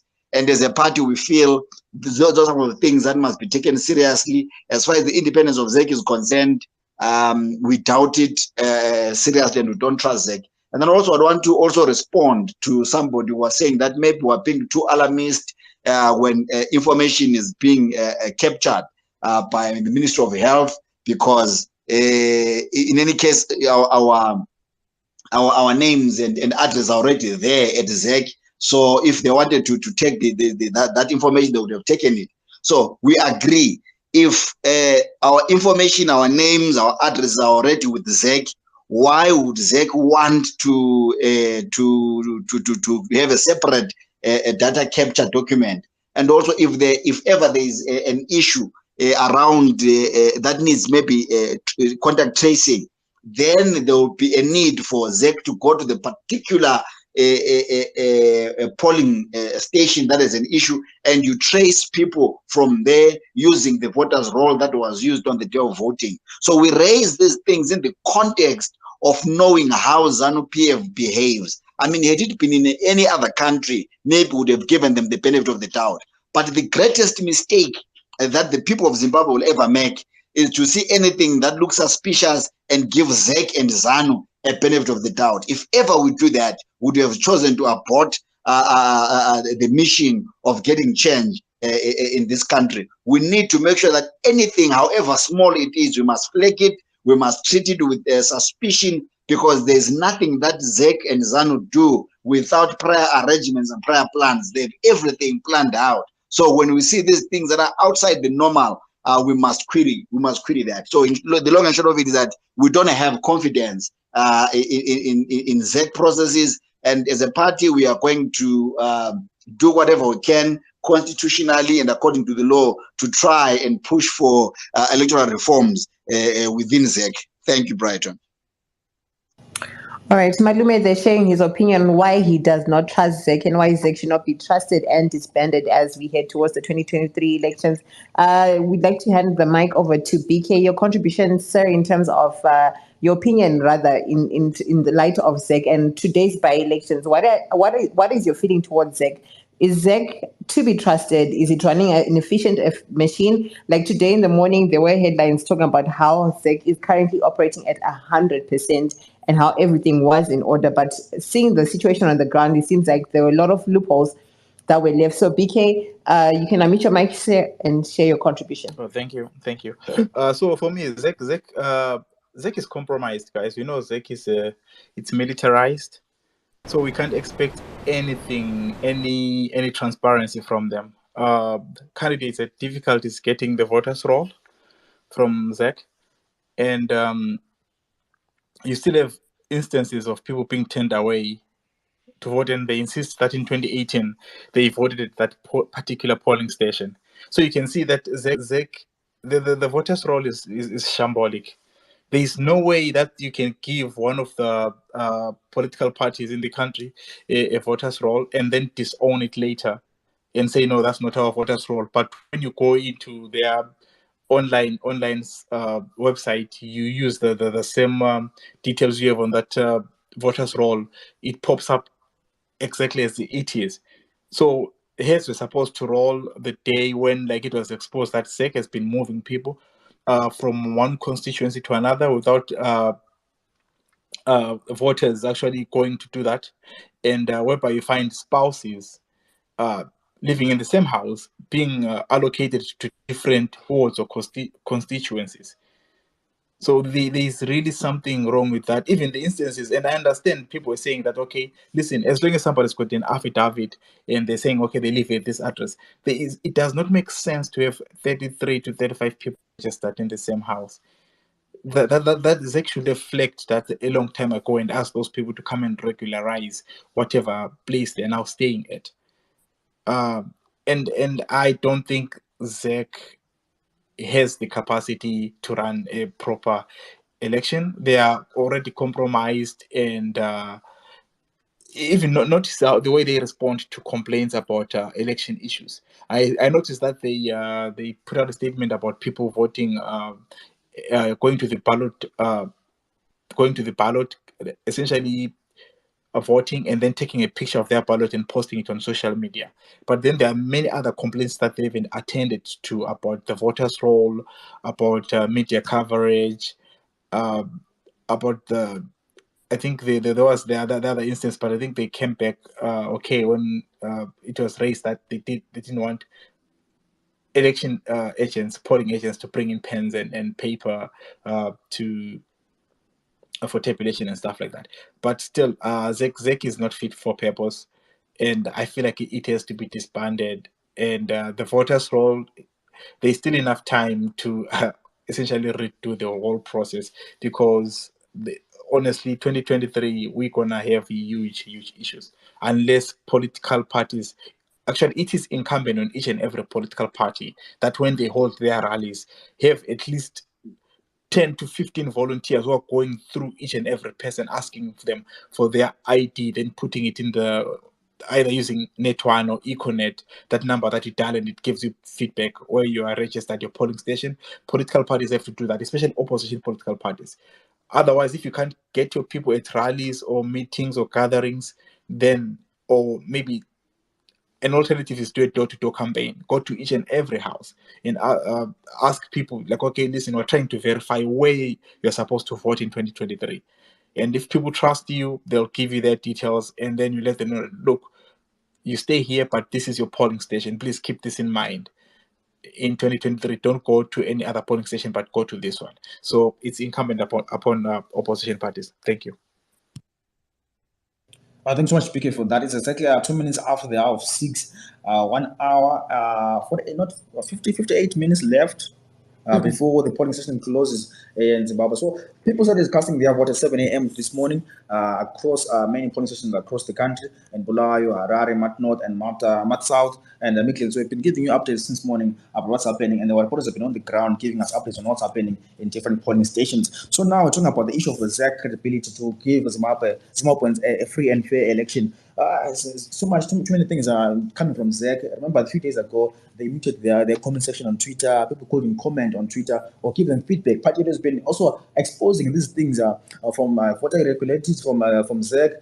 People registered to vote under a company name, under a company address. So those things have been coming out from Tim Budget, and Tim has been exposing these things. But however, what can be done now for ZAC to give Zimbabweans a free? Remember, ZAC has been running these elections for many years now. People have been complaining about ZAC. People are complaining about ZAC. But what can be done for ZAC to deliver a free? We always say ZAC is defeated by CIOs and so on. But what can be done now for ZAC to deliver a free and fair, credible election? I see we're joined by Thandeka. Thandeka, good evening. How are you, Mema? Thanks so much for joining us. Thandeka? Thandeka, are you there? Yeah, Fungai. So I was speaking about the issue of ZAC. You know what? I feel like it's really a learning curve for a lot of people, including people who are observing the elections. Like even those who were not voting today, because there were different wards who were having elections. But I feel like for me personally, there were no elections in my ward, right? But then I feel like I have learned a lesson, and come 2023, we'll be looking to make sure that there are no errors when it comes to all of these things. I know a lot of people are complaining about network issues when it came to checking for their names on the voters' roll. Some people were not going there physically to the polling stations to go check out their names. Some are just dialing the *265# option, and they were saying that yes, it works, but once you get there to the polling station, you find that your name is actually not even there, and you're being turned away and being told to go to another area.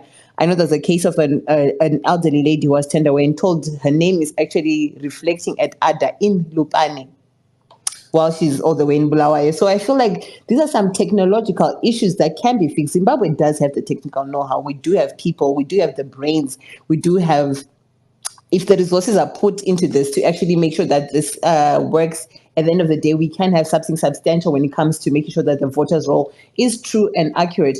And then another problem I felt was that a lot of people said when they went to go check for their names on the voters' roll last night, there was no power, so they couldn't actually check for their names. And then you found Uti, like in Kwekwe, Tonga highlighted that there was actually a crush, of people trying to check for their names on the voters' roll because they were also segmented into different polls, voters A, B, and C as well. So those are small issues that should be sorted way before the election, such that people have confidence when they go in voting their different wards, knowing that, you know what, I know I stay in Montrose and I'm going to be voting by Balm Green Primary School, and being certain of that, I think that should be the least of a voter's worry when they go and vote on voting day, essentially. Yeah, so Fungai will be joined by our local reporters giving us live updates now as we wrap up the day. It's about a few minutes, 54 minutes before we close the polling station. Before they close the polling station, so I will be joined by our reporters on the ground giving us the final updates from what's happening since morning up to now. So I see now we have Nonhlanhla joining us. Nonhlanhla, please go ahead with the contribution, ma'am.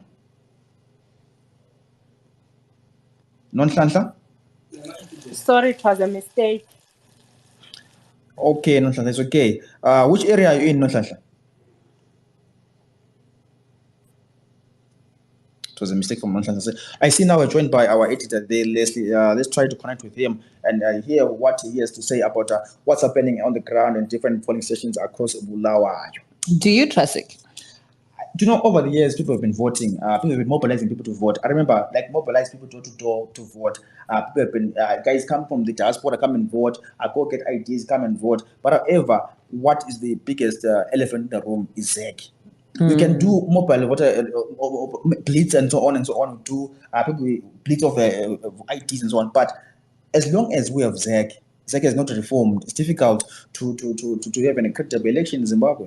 Okay, absolutely. And of course, now we are joined by the site editor, that is Leslie, where you just give us a run through what's happening at the different polling stations right here in Bulawayo. Good evening, Leslie. How are you? So what is happening on the ground? Yeah, thank you so much, Fungai in Brighton. It's just less than an hour to go before the polling stations close for this by-election. So but I think the weather played a huge part in terms of the voter turnout. We've just been to Sobokazi High School polling station. By 5 p.m., only 74 people had cast their votes. Only 74 people, and that, which is less than 100. So by 5 p.m., and then 5 were turned away. One of the people who were turned away came without any form of identification, and they said that they know their ID number by head, so they were turned away because of that reason. And the presiding officer there, Mr. Kane Ncube, was saying that they also attribute the low turnout to the rains, because it has been raining throughout the day here in Bulawayo.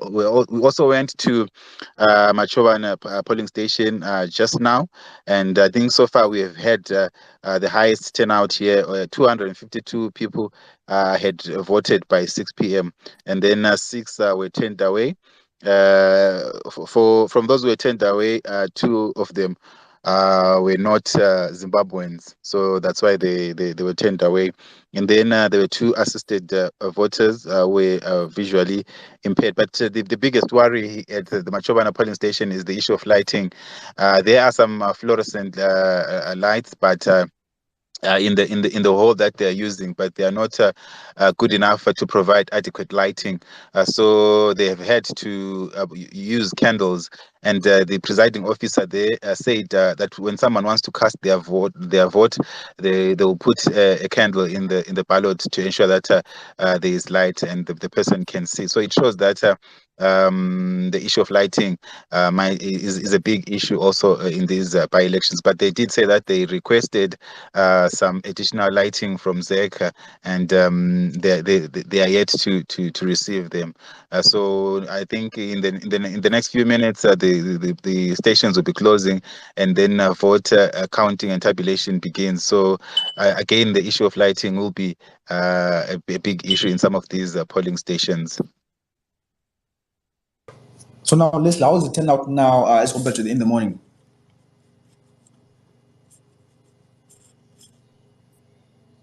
Leslie?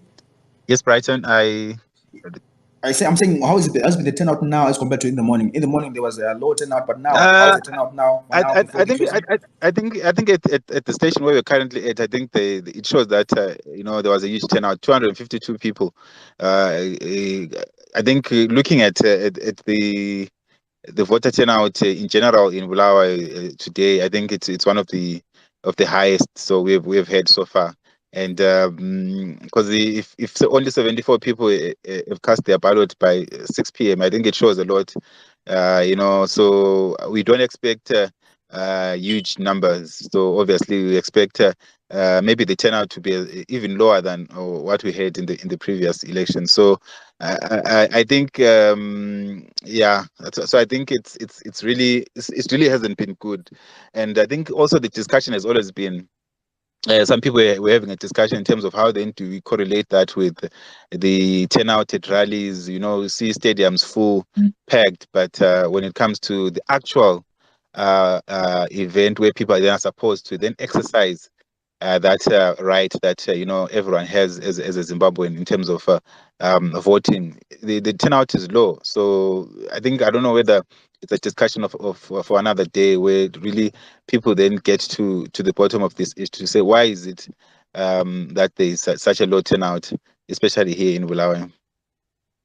So yeah, Leslie, I was speaking to Fungai earlier on saying what if you go to these rallies, I was in the White City for this SCCC rally. You see, people are packed to the brim. The stadium were packed, but now if you see the issue of the day on the day of the election, there's now low turnout. So people who go to these rallies, they don't go to cast their vote. What's happening? I can't understand there, Fungai. Yeah, on the issue of people going to, yeah. But also remember that for these by-elections, there was a cutoff a point in terms of who can vote. So which was last year. So every person who registered after the cutoff point up to now obviously cannot vote. So I think that then should be the rallying point for every political party to say, oh, everyone who at least get people, as many people as possible, to register to vote, because we can't be talking of these by-elections. I think now the focus has to be on the bigger election. So still there's need to get more people to register as voters leading up to the next year's elections. So I think the job is not done. I think there's still need for more campaigns to get people to register to vote. All right, Leslie, seeing as how you're on the ground, how have people been reacting towards the actual experience of voting? I know that obviously people have been talking about the whole COVID-19 situation. They're calling it the COVID-19 books, essentially, and people have been giving different experiences towards voting. I know earlier on some were highlighting how ladies were having some trouble with their nails at the voting booth. So, what has been the voters' experience been like on the ground, essentially, where you are? I think it's mainly from my own experience, from my own observations. I think people were grappling, especially with the issue of the voters' role. Someone, they when they use the USSD code, *265#, they get their name and the polling station where they're supposed to vote. But when they go on the ground, their name is not there on the voters' roll. So I think that has been frustrating for a lot of people, especially there are some polling stations where there are 3 or more voting stations in one polling station. So people were being redirected, go to the next voting station or go to the other one. So that for some people that we managed to speak to in the afternoon, it was quite frustrating for them. And so I think it's a lesson, and also the issue of the actual polling station, where, because remember this is a polling station based election, so it's not like a ward based election. So it's a polling station, so people need to know the exact polling station. And I think we also had a discussion earlier on with the MTC Alliance candidate for Pumula constituency, Albert Mhlanga. He was raising a concern to say a lot of people in Pumula had their polling stations moved. Someone, who spent the whole day trying to locate their polling station. Some ended up giving up and going back home because they couldn't find. They're told that there's a polling station called Gleneden Hall. They looked for it. They've never heard of it. And so for some people, they gave up. Some looked for it until they found it. It was actually, it wasn't even a hall, but it was a tent somewhere. In near Nkulumane complex. So those are some of the issues I think that really needs to be ironed out. People know exactly where they are casting their votes, and they go to the exact station. Mr. Mhlanga actually said that there's a man who stayed opposite a school, and all these years he has been voting at that station, and when he got there, he found that his name had been moved, so he had to go somewhere far. And it takes a lot for some people. So I think those are some of the experiences that we managed to find on the ground. Okay, Leslie, thank you so much for that update. We'll be calling you as before the polling stations close. As you know that they close at exactly 7 o'clock. It is 6:15, so 45 more minutes before people before the election polling stations rather. I think we're tired from shut this morning, down. yeah? Yes, we've been here since morning, but nonetheless, it is pretty interesting to see what has been coming out on the ground from the various polling stations. So we'll be talking to our various reporters who are out there on the ground. We'll be talking to Senzeni, Mandla, as well as Lulu, and we'll get back to Leslie to find out what is happening on the ground. Remember, if you have relatives or relations who haven't yet cast their vote, it's not yet too late. They have exactly 44 minutes to head to their different polling stations to make sure that they cast their votes in these by-elections.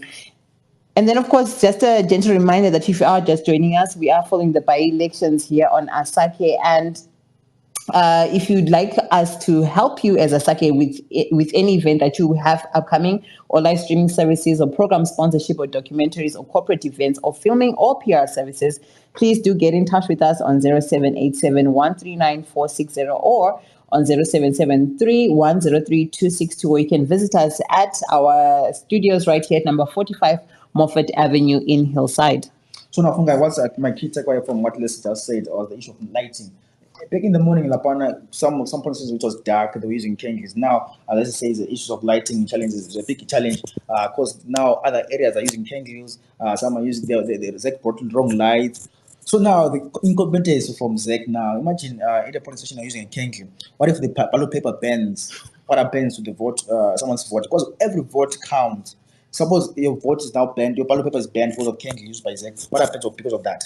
Yes, and for me, it's not necessarily about the use of the candles, but then I feel like it's a preparedness issue, and for them to come out saying that they're at 100% when they clearly are not is something that's very worrying. Yes, we do understand that Zimbabwe has power issues, but then there are solar lamps, there are solar lights, there are so many other options that they can look to towards lighting up their services. I even see on social media, the ZEC officials are holding candles, burning bright, like it's a candlelight dinner. So, these are some things that I feel should definitely be sorted by the time we get to 2023, because, right now people have been saying, yes, by-elections are small elections, but no, I feel like they should have actually come out guns blazing and shown their capabilities in handling of elections, because now the sentiment probably is growing that ZEC should be disbanded. And yeah, as you say, Fungai, this is a test for the coming elections, 2023 elections. So this is a test, the putting ZEC into test to see if they can even handle the pressure of holding elections, if they can handle the pressure of delivering a free and fair, credible elections. Now I see again Machuana polling station under our site, Twitter handle, at Machuana polling station by 6 p.m. 252 people had voted, 6% away. Of these 2 were not Zimbabweans. Why would someone go and try to cast a vote when they're not Zimbabwean? Why would someone try and do that? So it's kind of difficult. Why would someone go and try to cast a vote for the by-election when they're not Zimbabwean?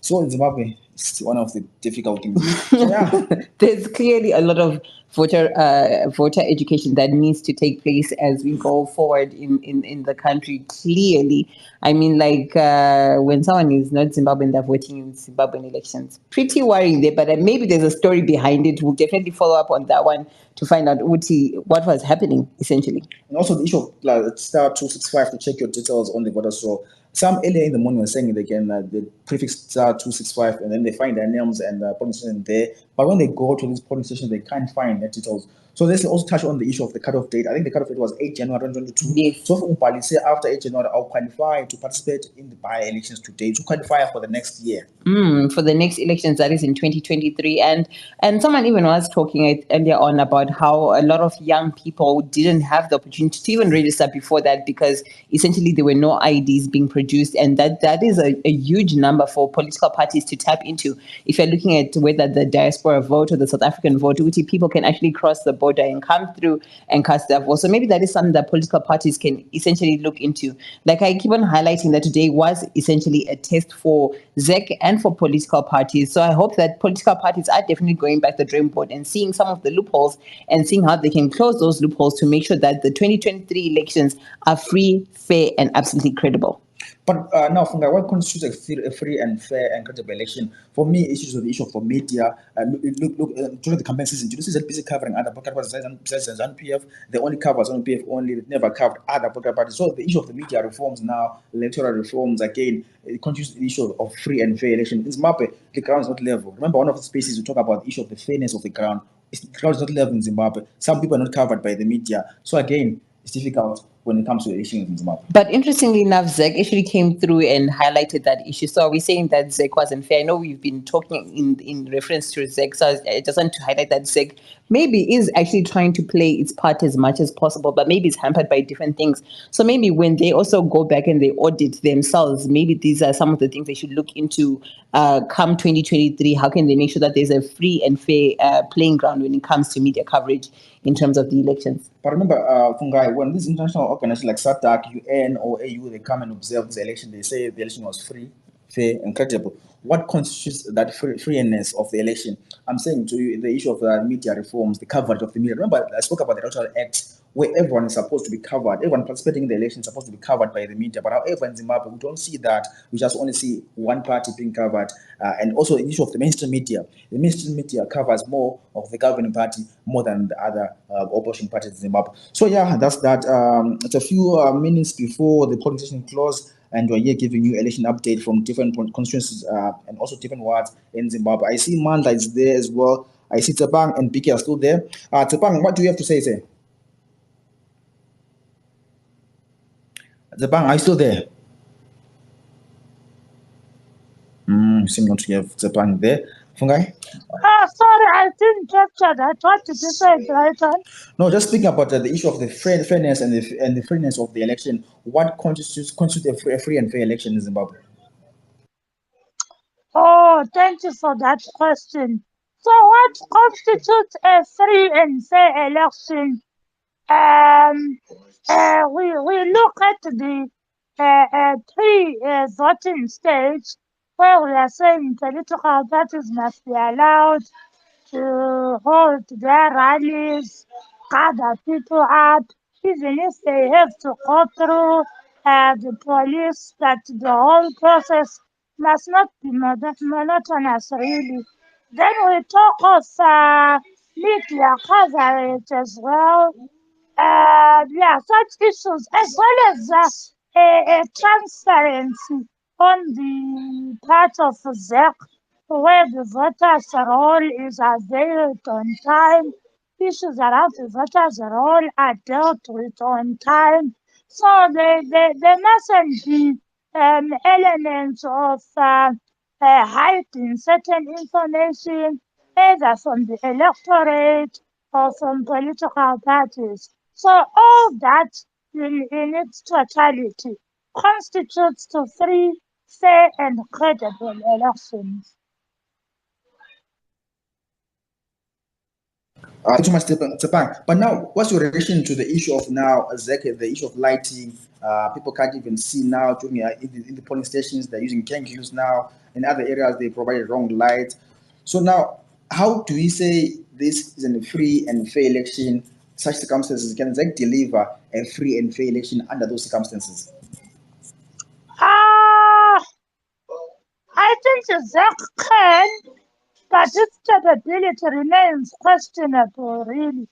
Because you'll find that if you are to do investigations, you realize that there is a certain amount of money that has been budgeted towards such issues around lighting. Honestly, we can't, the certain part about the electoral process in Zimbabwe is that issues that were raised by observers and in the reports in 2018, 2013, 2008, and even going back are the same issues that we are also talking about, So all that really leaves the capability of SEC being questionable. Because you can't tell me that with so much technological advancement, and ease of access to lighting, you can buy a proper lighting. It's not even too costly, really. You can even be changing batteries and all. But if we are using candles, really, this also speaks to the development of the nation in its entirety, which is what the electorate must be wary of and must be questioning and must take into account when they go and cast their vote. We can't be acting as if we are still in the 80s when we are in 2022. So that's unacceptable, and in a proper setting, the heads must roll. Oh, thank you so much, Sepang, for that contribution. The time is exactly 18:26. That is 34 minutes before the polling stations close. Please remember to make sure you invite those maybe you would decide with who haven't yet gone to vote, that there still is time to go and vote, and that they must carry their national ID as well as a valid passport when they go and vote. And please tell them that a driver's license is not accepted as identification at the different polling stations. So for those of you who are curious about what people are voting for today, so Remember that out of the 28 parliamentary seats up for grabs today, 20 were won by the MDCA in 2018, and then 18 of these fell vacant due to recalls as well as 2 by deaths. And then of the 7 won by ZANU-PF, 5 were left vacant due to deaths and 1 recall and 1 resignation, while the MPF has 1 seat open due to deaths. So these are just some of the seats which are open that people are voting for today. And then, of course, some of the polling stations all the polling stations are still open rather until 7 o'clock today. So please do head out to make sure that you go and cast your vote today. Yeah, so a few minutes before the polling station close. So again, now, Fungai, earlier on morning, we were speaking about the previous statistics, 2018 statistics, how many votes were, how many seats were gotten by the MDC Alliance, how many seats were got by ZANU-PF. Do you still have those stats? So out of the 210 constituencies in 2018, ZANU-PF won 145, while the MDCA won 63. MPF had 1 seat, and of course, Themba Mliso, an independent, also has 1 seat. So those are just some of the constituencies from 2018. Just giving you a brief history into what people are going out to vote for today in their different wards in terms of voting for their councillors as well. So I just saw someone sending me a message. They're saying that by Nkulumane shopping center, it is now too dark in the polling booths, so voters are asking for more light, of which one of the presiding officers has resorted to giving voters a phone to use as a torch. A phone? Yes. Yes. That's a terrible one. Zach, the entire Chapter 12 institution using a phone you can for do lighting. It's difficult times. So yeah, now I think we need to jump to the issue of petitions now. Do you think we have there are petitions who will win, who will join the National Assembly? You know what? It's pretty tight. You know, I felt that there's really no telling who has won these elections, and I'm saying that based on my observations, my own personal observations, by the way, of how the voting has been going on. You know, attendance at a rally does not signify attendance in the polling booth and who I'm going to vote for at the end of the day. And you find that a lot of people are really confident in themselves, saying that no, we have won the elections. There's nothing that's going to happen. So it's whoever's game at the end of the day, and it just depends on the counting that's going to be done. I'm not sure if it's being done today or overnight or tomorrow. I think today they're going to collect all the ballot boxes. I think also the numbers for the people who have voted, and also spoiled votes in terms of also the numbers of people who voted for different candidates, and then put them together. I think from tomorrow going forward, next week, we're going to be expecting the results coming through. And again, ZEC is the only body which is going to announce the results. No one else, but also only ZEC. It's going to be interesting. Hopefully we don't have a performance like we had in 2018 when they're announcing their results. So it's going to be very interesting to see what the results stand. For me personally, like I said, like I cannot predict who is going to win. I feel like it's really a close call. And like someone highlighted, like these are, localized smaller elections with a smaller turnout than what you'd expect for maybe presidential elections as well. And a lot of people, like you highlighted earlier, were unaware that the elections in their areas anyway. Some just found out this morning by seeing other people going out to vote, and then they then jumped on the ship of what is happening.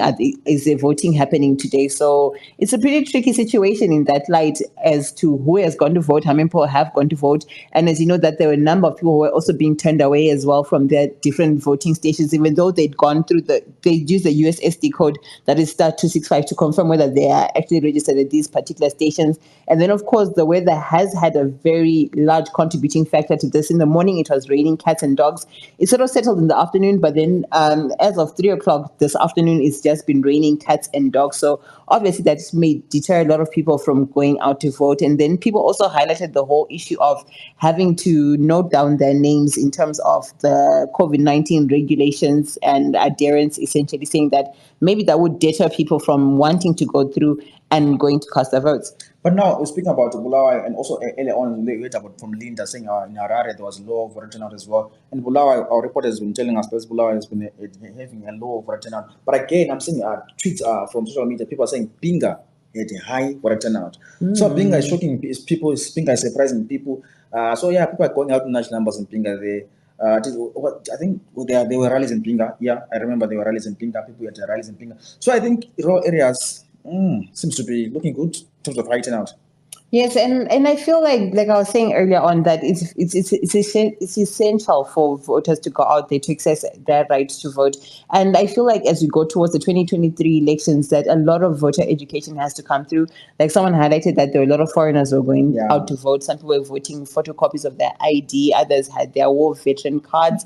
And it's just something some would assume like everyone knows that, but clearly not everyone knows it. So there's a lot of voter education that essentially has to be taken into consideration as we head towards the 2023 elections. So also speaking of voter education, it doesn't only reside on the hands of ZAC, it also comes back to the media. The media should give information which is correct, accurate, and also verify information before giving out to the people. Also, the CSOs need to give information to the people. Maybe try to break the information into simple languages.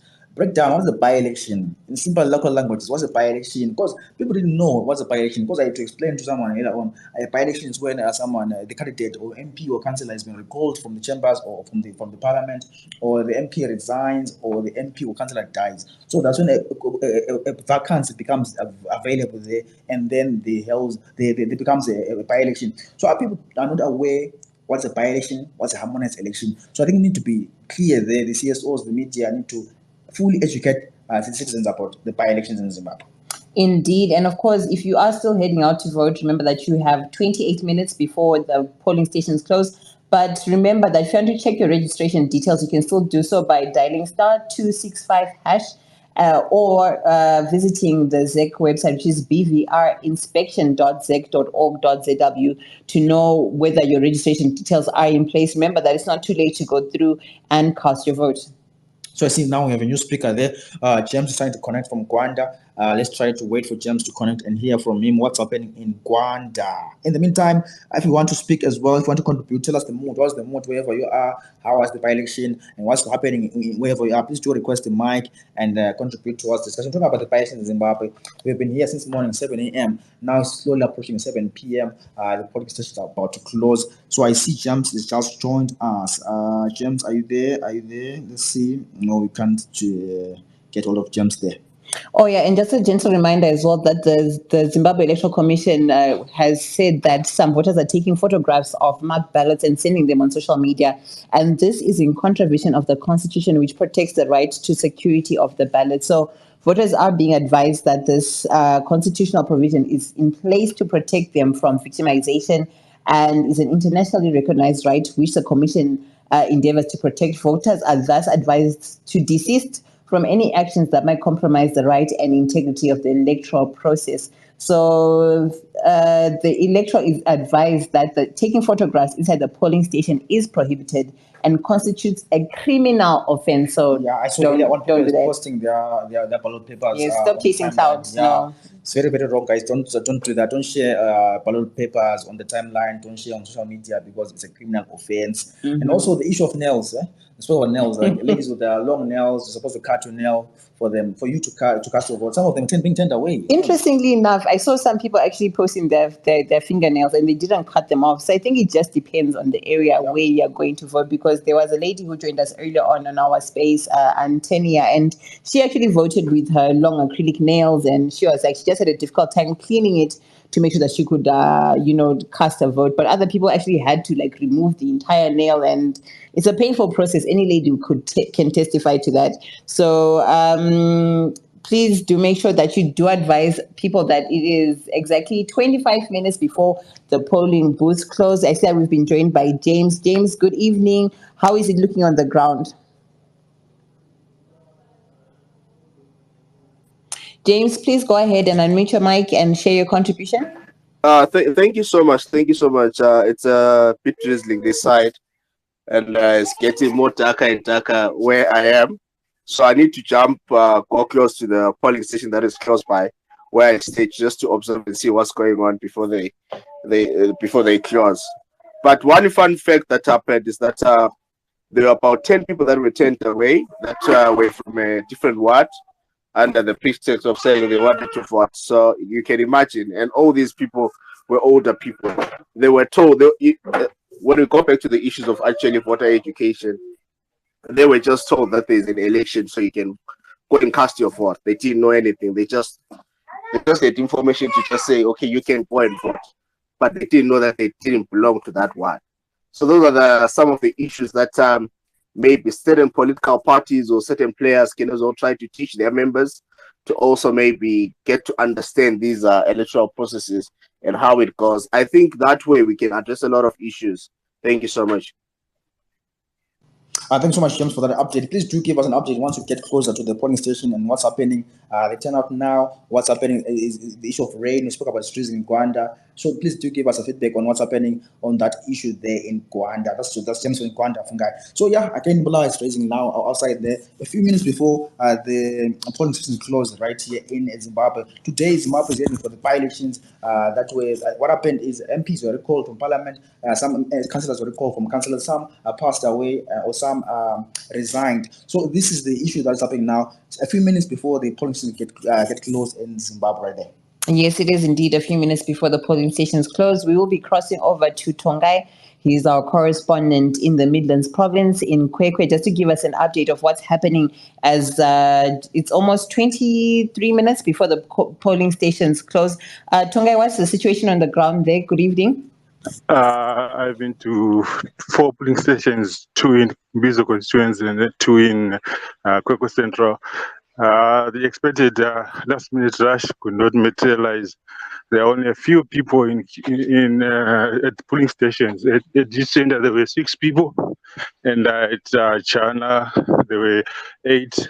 Then at Dambudzo Primary, there's just 1 person who just entered the polling station to cast his vote, and the last showers have gone off. So that is the situation currently in Kwekwe. All right, so are people still going through to vote now? I know it's only 22 minutes before the polling stations officially close. Are people still going to cast their votes, or it seems like people are done for the day? Yeah, it seems people are done for the day. I don't think there's anyone coming in.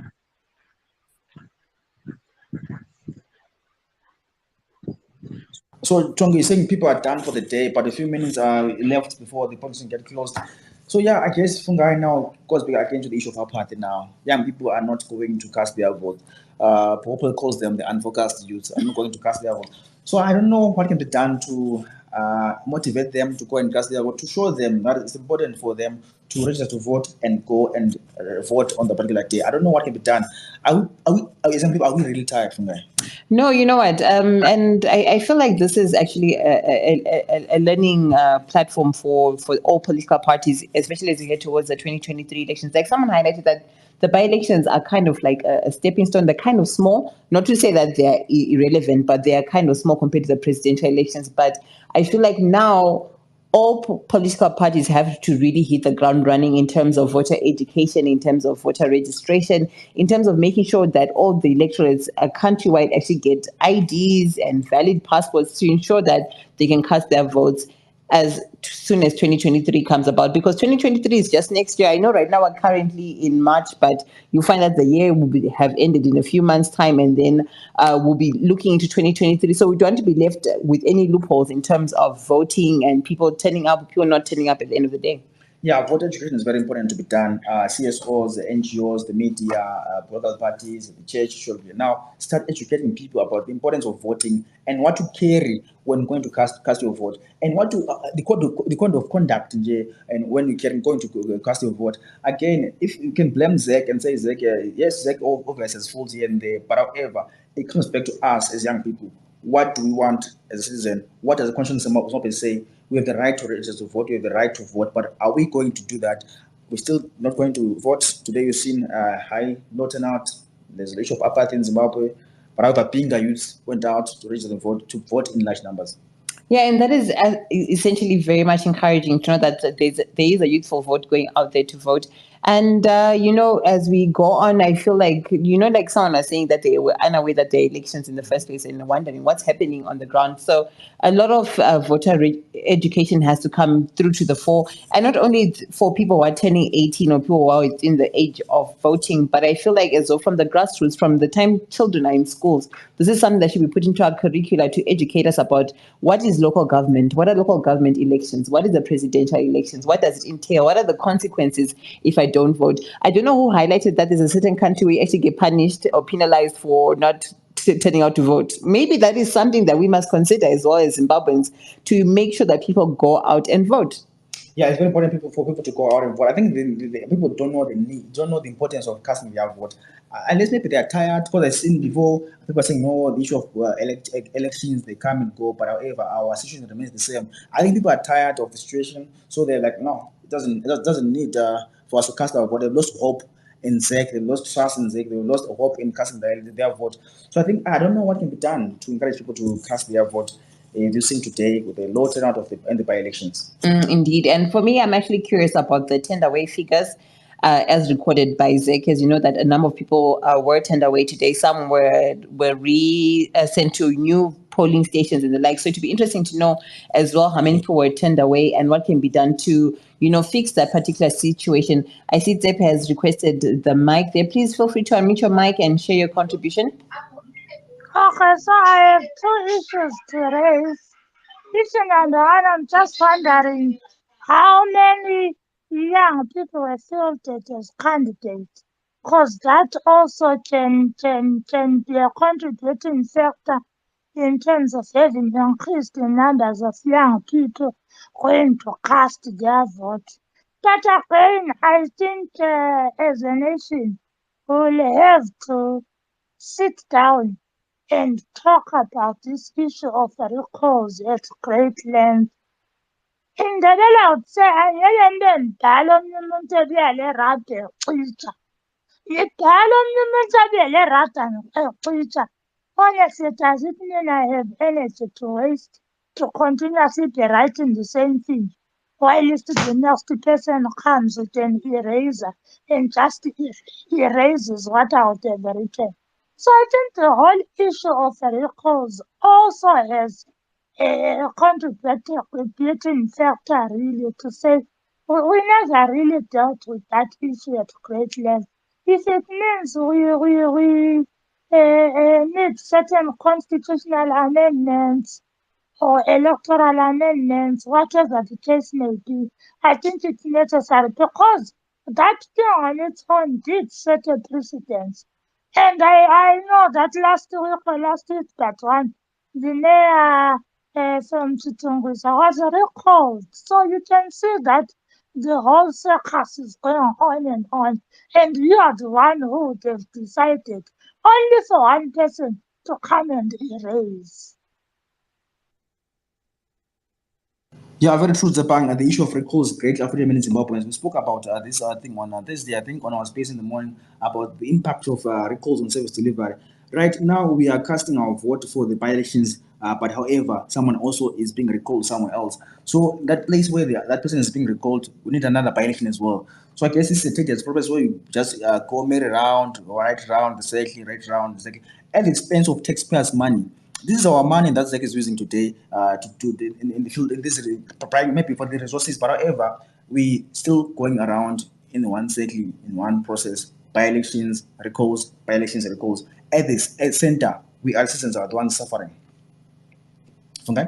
Yes, I absolutely agree with you on that matter. And you know what, you highlighted correctly that, you know what, it feels like we're going around and around in circles. Like, I wish also political parties would get themselves together because, you know, all of these recalls started when political parties started having issues on their own in the first place. So hopefully there are no issues, hopefully, as the days go by, as we head towards the 2023 elections. And I think of worry for a lot of people, you know, looking at social media, is the youthful vote. A lot of people noted that a lot of youths did not turn out to vote. Maybe it's like what you mentioned, Uti, it's because of the cutoff date, which was January the 8th, or just general lack of interest in politics. I feel like a lot of youth actually assume that politics is for the older generation, therefore there is no need for them to participate. And that goes back to voter apathy and just generally lack of voter education in terms of why it's important to vote for people, for your choice into power, and why you're voting for that particular person, especially if you want results, and not even basing it on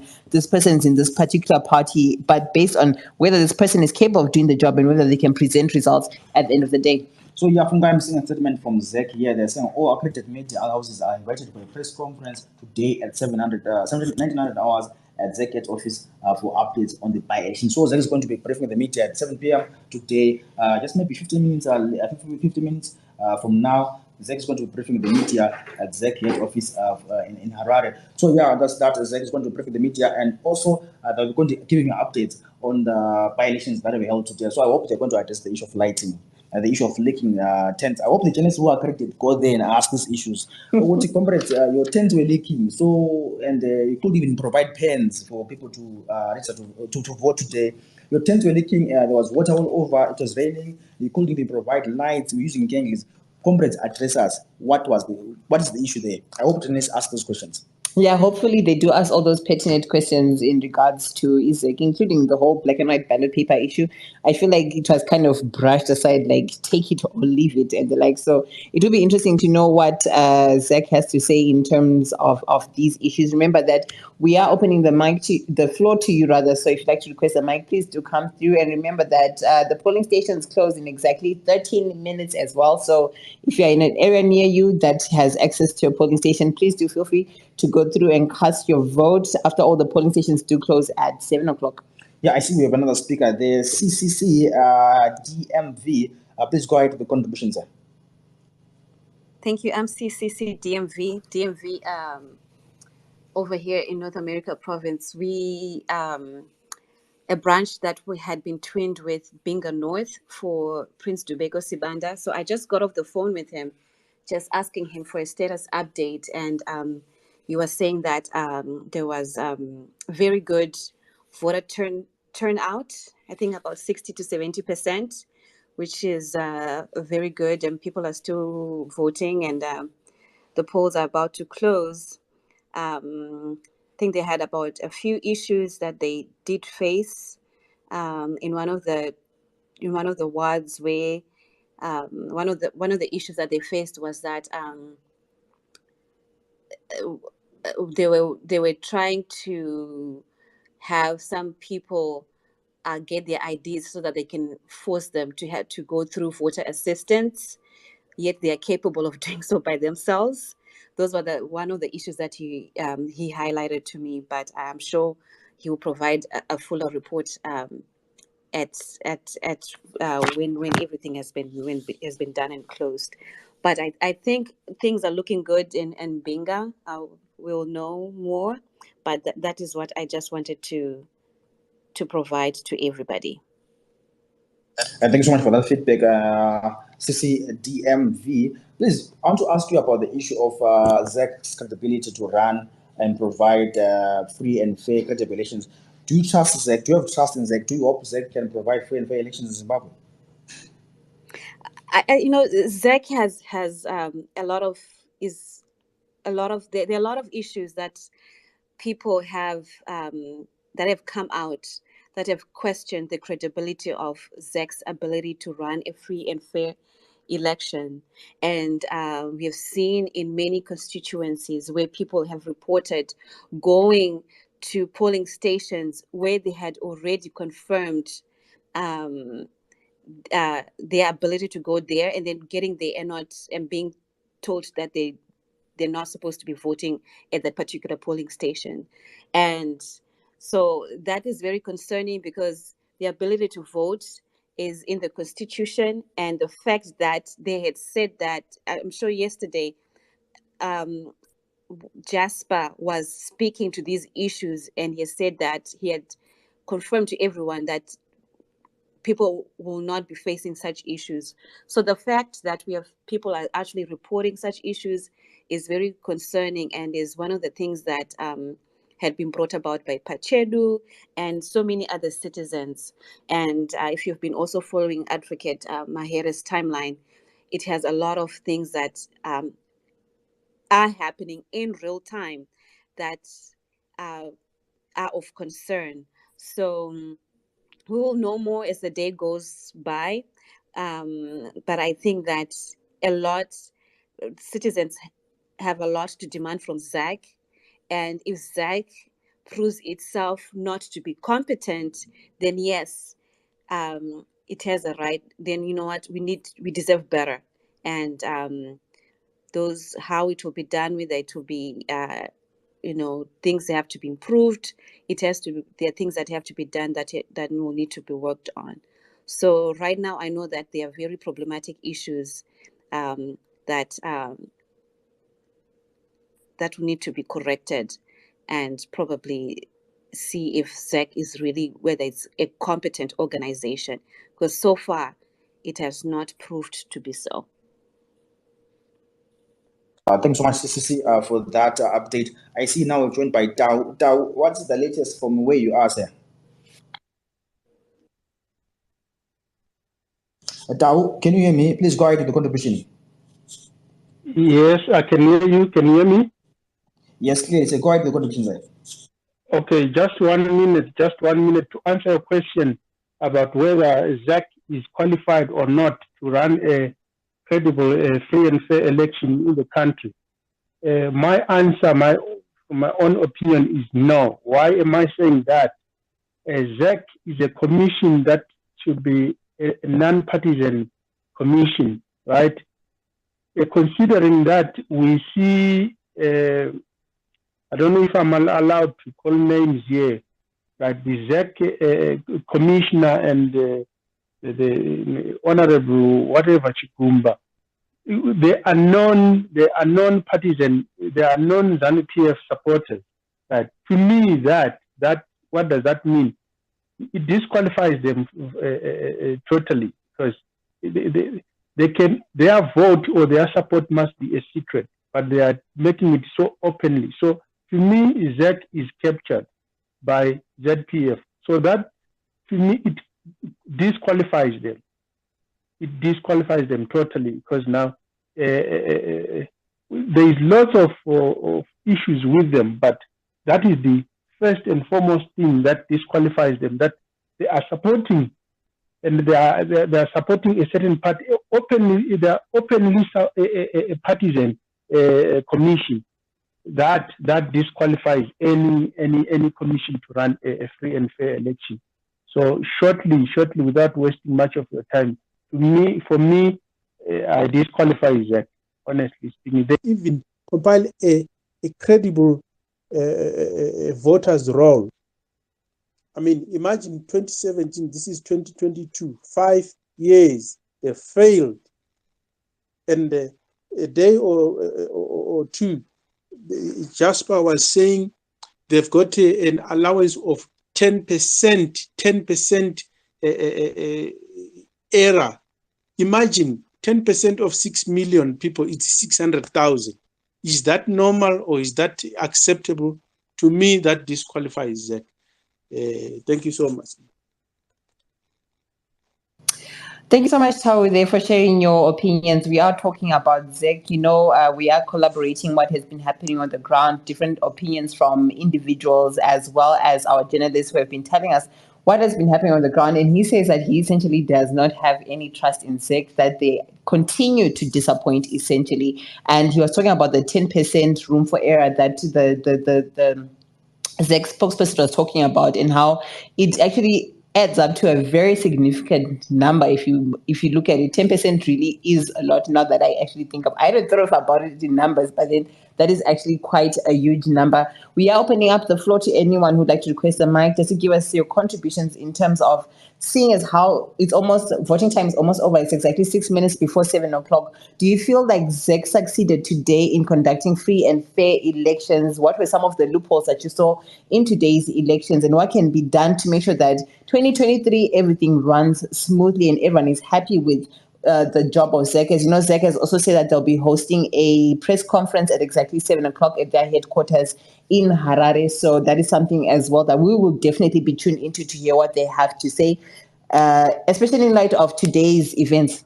Yeah, today a lot has been going on. It's been raining since morning.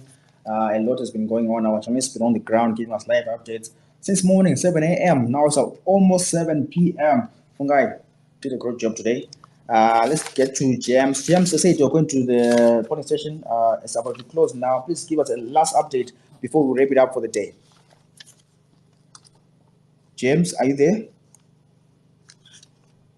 You seem not to getting James there. But however, Fungai, 5 minutes before the hour of 7. Oh yes, so just a gentle reminder, which if you want more information about the site and some of the services that we offer, please do head to our website, which is info@site.org.zw. Remember that you can receive news stories and our monthly newsletter. You can access site facilities as well as our working space. And a family member can borrow books from our library as well. And besides that, Asaki also offers event services such as live streaming, program sponsorship, documentaries, corporate events, filming, as well as PR services. All you have to do is call us on 0787 139 460 or on 0773 103 262, or you can visit our offices at number 45 Avenue, that is in Hillside. So yeah, we're wrapping up the conversation. They're giving up violations updates on Asake. We've been here since morning, and then James are still there to give us a final update from your side. James, let's go to Tongi. Tongi, are you still there to give us a final update from your end? I see. I think people are now. Yeah. Go ahead, sir. I was at China polling station now, and just a few people inside, and they're about to wrap up and go. But just a few people coming in right now to the polling station. I hope they'll be able to cast their vote.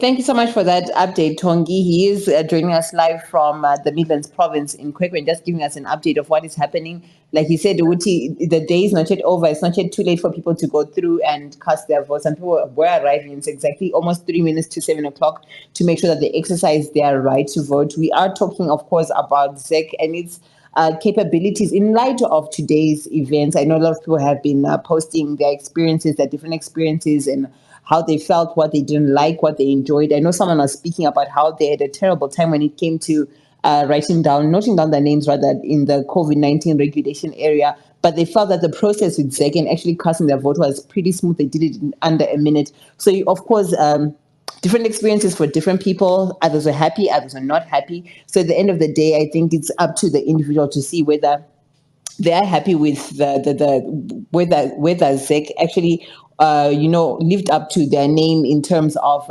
providing free, fair, and credible elections. I do see that we have other speakers who would like to join us and share their opinion. Are they gone? I think I saw someone there. It's gone. All right, that's still fine. And of course, you are listening to the by-elections updates on Asake with myself, Fungai, as well as Brighton. We've been with you since morning. We had the morning shift with Brighton, and of course, Enzile came through from 12 until 3, and we are discussing the by-elections.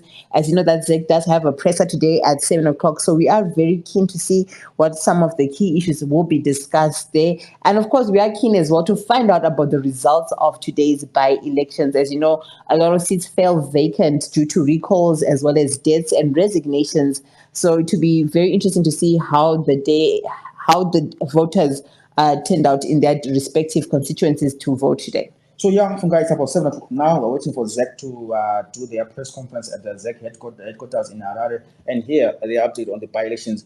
But also key on that update, I want them to address us, the members of the media, on the issue of lighting, the issue of electricity. There was no electricity in some of the polling stations. The issue of rains, because there were rains in Bulawayo. I don't know rains how much it affected the voting today. So I need maybe ZEC to address those issues in their press conference. I see James has his hand raised up. James, please go ahead with the contribution side. I'd like to maybe to share the same sentiments that Sepang was also shared about on issues to do with ZEC actually maybe investing properly on issues to do with lighting system. What I saw there, Brighton, is it's a bit disheartening to see such happening in this 21st century that we're into. And then by the end of the day, I doubt there's anyone who actually, even up to now, it's already 7 o'clock. There were not even a single person was actually going there. I was the only one who was actually moving around. You can imagine how the situation it is. It's so dark. This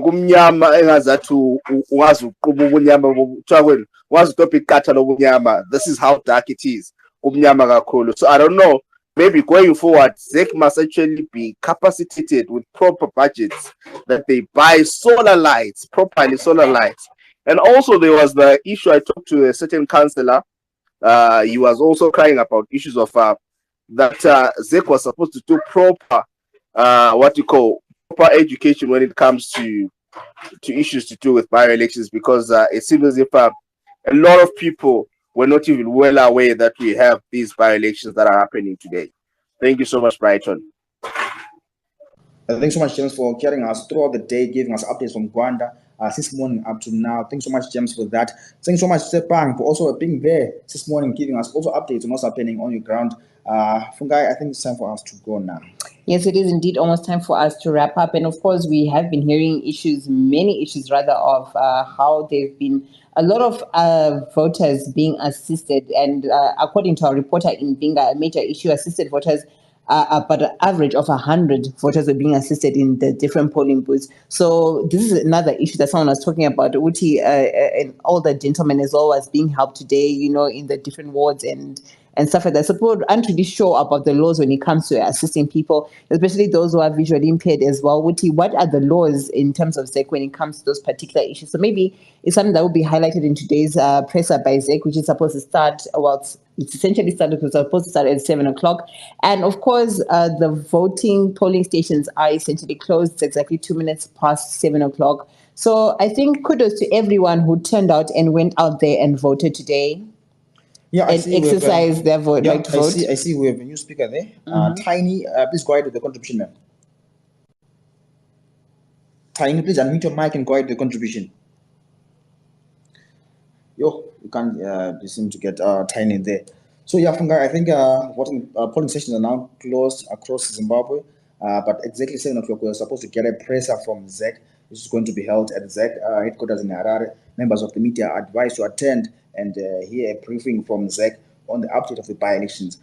On top of that, presser, I'm keen for ZEC to address these issues of electricity, issues of water, issues of bulbs, how rain affected the voting day. Because remember earlier on, Tanzania was covering the issue in Kulumane. The ZEC tent was leaking, water was all over the ballot boxes. So yeah, it's very interesting to hear what ZEC has to say about that. Yes, and for me, essentially, when the results are being read out, I'd like to know how many people were turned away from the various polling stations, or spoiled ballots were had. I feel like this will give us a certain leaning and a collaboration in terms of figures as well. So it will be very interesting to see how that goes by. And this is the by-elections update right here on Asake, and Manex has requested the mic. Please do feel free to come through and share your contribution. We are talking about ZEC and whether they did a good job or they failed essentially today in terms of delivering free, fair and credible elections in the by-elections that we're having in Zimbabwe currently. So now I see the big boss has just joined us. Zenzele, I see you have a speaker now. Please go ahead and say with the contribution. What do you have to say today as we wrap up the conversation, the by-elections update? Zenzele, say please unmute your mic and contribute towards the discussion. Yeah, I hope you can hear me clearly. Where I am, network might be a bit problem. Can you hear me? You're clear, sir. Yeah. Okay. I think now that polls have closed, we are counting has started. I mean, I'm sure now they're preparing to count, and they will have results in a few hours. Officially maybe tomorrow. I guess for political parties, whatever the results, it's back to the drawing board. But for me, this has been a lesson. There are a lot of things that people are taking for granted, and unfortunately, every election we talk about the same thing again, and it's not rectified, both from the side for ZEC as well as the political parties. We keep on saying people need to be educated about election processes. The question is, who is going to do it, and when are they going to do it? We keep talking about voter registration. People need to register to vote. We've seen that mainly in most areas there've been a low voter turnout. Yes, it's a by-election, and usually by-elections have low voter turnout. But the issue of voter registration and low numbers, young people not turning out to vote, will keep on being an issue, and will keep every election, raising these issues. And you wonder whether really Zimbabweans are hungry for change, or is something that we talk on social media when we have other things to do by the side, and we don't follow up on these things that we talk offline and make sure that we implement things that we talk about. Thank you so much for your contribution there, Zenzele. Saying that Zimbabweans, we are all talking, we always talk about change, but do we really want change at the end of the day? Because we are always complaining about the same thing, but then the same thing keeps on happening to us and we do nothing about it. Manex, you can unmute your mic and share your contribution as well. Thank you, guys. It has been a long day for you, I'm sure. There are several things that have been proved today. We had assumptions back then, but then there are certain things that I have reiterated back, and I've said it time and time again. There's one thing that ZEC doesn't have. ZEC does not have one voters roll. And I think it's something that people take for granted, but I'll say it again and I'll say it again and again and again. ZEC does not have one voters roll. And this issue is really worrisome for us because we need something that's transparent. Secondly, ZEC does not hold the capability of holding a credible election in Zimbabwe. People can argue, bring facts to the table, but the honest truth is ZEC is not capable of holding credible elections in Zimbabwe, and we have a problem because they have failed us in all fronts. Voter education is not there. People are demotivated to vote. There is always voter intimidation, and they say nothing about it. Before we even talk about the voters' roll, all these things are up there. They have all the funds, but they are failing to do all these things. So we cannot stand here and say ZEC holds the credibility or the capability to hold elections. So the only positive outcome out of this election is we have seen all the shenanigans.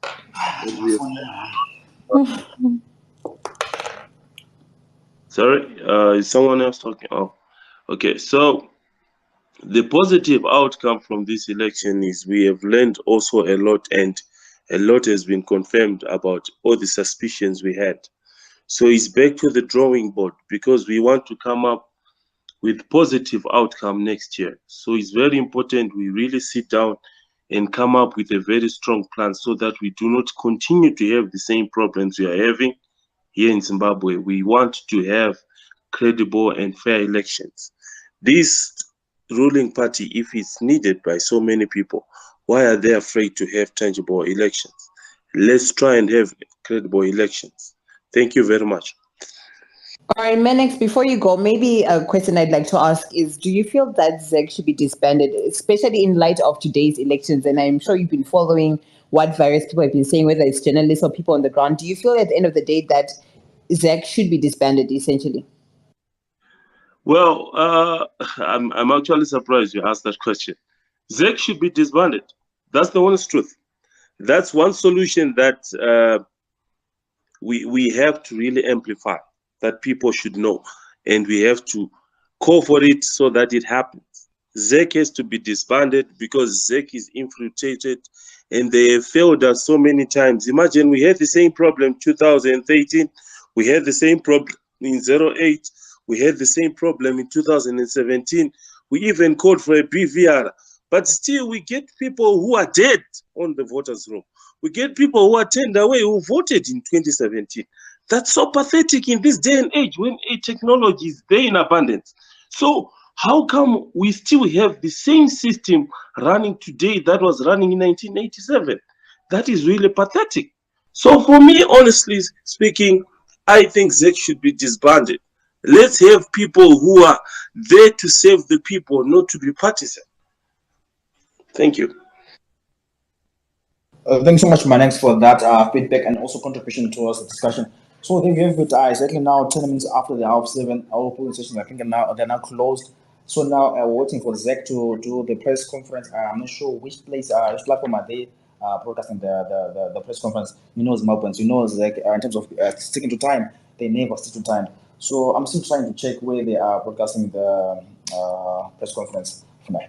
Yes, we are waiting with bated breath to see what ZEC has to say in terms of today's elections. I know a lot of people have been coming through on social media showing that dissatisfaction with ZEC. Many they openly saying that ZEC should be disbanded essentially. Others are saying that this was just a test ground for ZEC. ZEC was actually learning and trying to, perfect their craft to make sure that the 2023 elections run as smoothly as possible.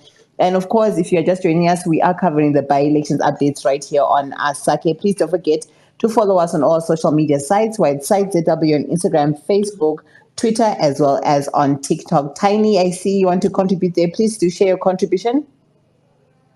Hello, good evening. How are you? Can you confirm that I'm audible enough? Yes, we can hear you. Please go ahead with your contribution. Okay, thank you very much. I think my network is failing me. I just think my network just went clubbing. But then from today, I can't say I'm impressed. I can't say I can say I'm disappointed with the turnout of people, like how they've been turning out for rallies and all that, and then how they are turning out to cast their votes. It's so disappointing, especially for the young youths. They have disappointed me. They have failed me. So like I've been communicating and I've been asking around with others, my fellow colleagues, and they've been replying me saying that we are waiting for the presidential elections. We are waiting for 2023. These by-elections, they have nothing to do with us. So I think it's high time as we mobilize for voter registration. Also, we should also encourage people the importance of these by-elections, because at the end of the day we'll be demanding service delivery, but from whom, when you didn't go and cast your vote for the local councillor or the MP. So I think there is still a lot of work to be done. Even for 2023 elections, there's still a lot of work to be done there, especially for the young people. We have our elders, like they feel like it's their role. If they have this view of casting their votes, which is not in us, the young people, of which each and every day we are crying for change. We are talking about change. We are tweeting about change. Then what change do we want? Change on social media, or we want change on the ground? It's high time we take action. We can't be out there bluffing about change while you are not there to vote. So really it's really disappointing. It's really disappointing. But I can say for the elders, they are doing their job. They are doing their job very well. But for the young people, I am disappointed. I'm disappointed. Like, they have failed us. I don't know what will happen. If this thing happens again in 2023, there is no change we are looking for if people don't turn out like what they did today. That's my contribution. It has been a long day indeed. But yeah, I will wait for the results. Thank you very much. Thank you for hosting us. Thanks so much, Tang, for the contribution. Fungai, I think now it's time for us to wrap up our conversation. Thanks so much, James. Thank you so much, Manex. Thanks so much, Lovo, Laxon, and others who just joined the space. Thank you so much, guys, for joining us from 7 a.m. to 7 p.m. It's been great hanging out with you. For me, Brighton, and myself, Fungai, make sure you join us again for more updates right here. And remember to be part of the site membership. All you have to do is visit our website, info@site.org.zw. Remember that you get to receive news stories, breaking news stories, as well as our monthly newsletter, access to site facilities, and you can also get help from us in terms of your events services, for live streaming, for program sponsorship, documentaries, corporate events, filming, as well as PR services. Please do contact us on 0787 139460 or visit us at our offices, that is at number 45 Moffat Avenue in Hillside. But nonetheless, it has been fun. Make sure you join us again on this morning. Yes, absolutely.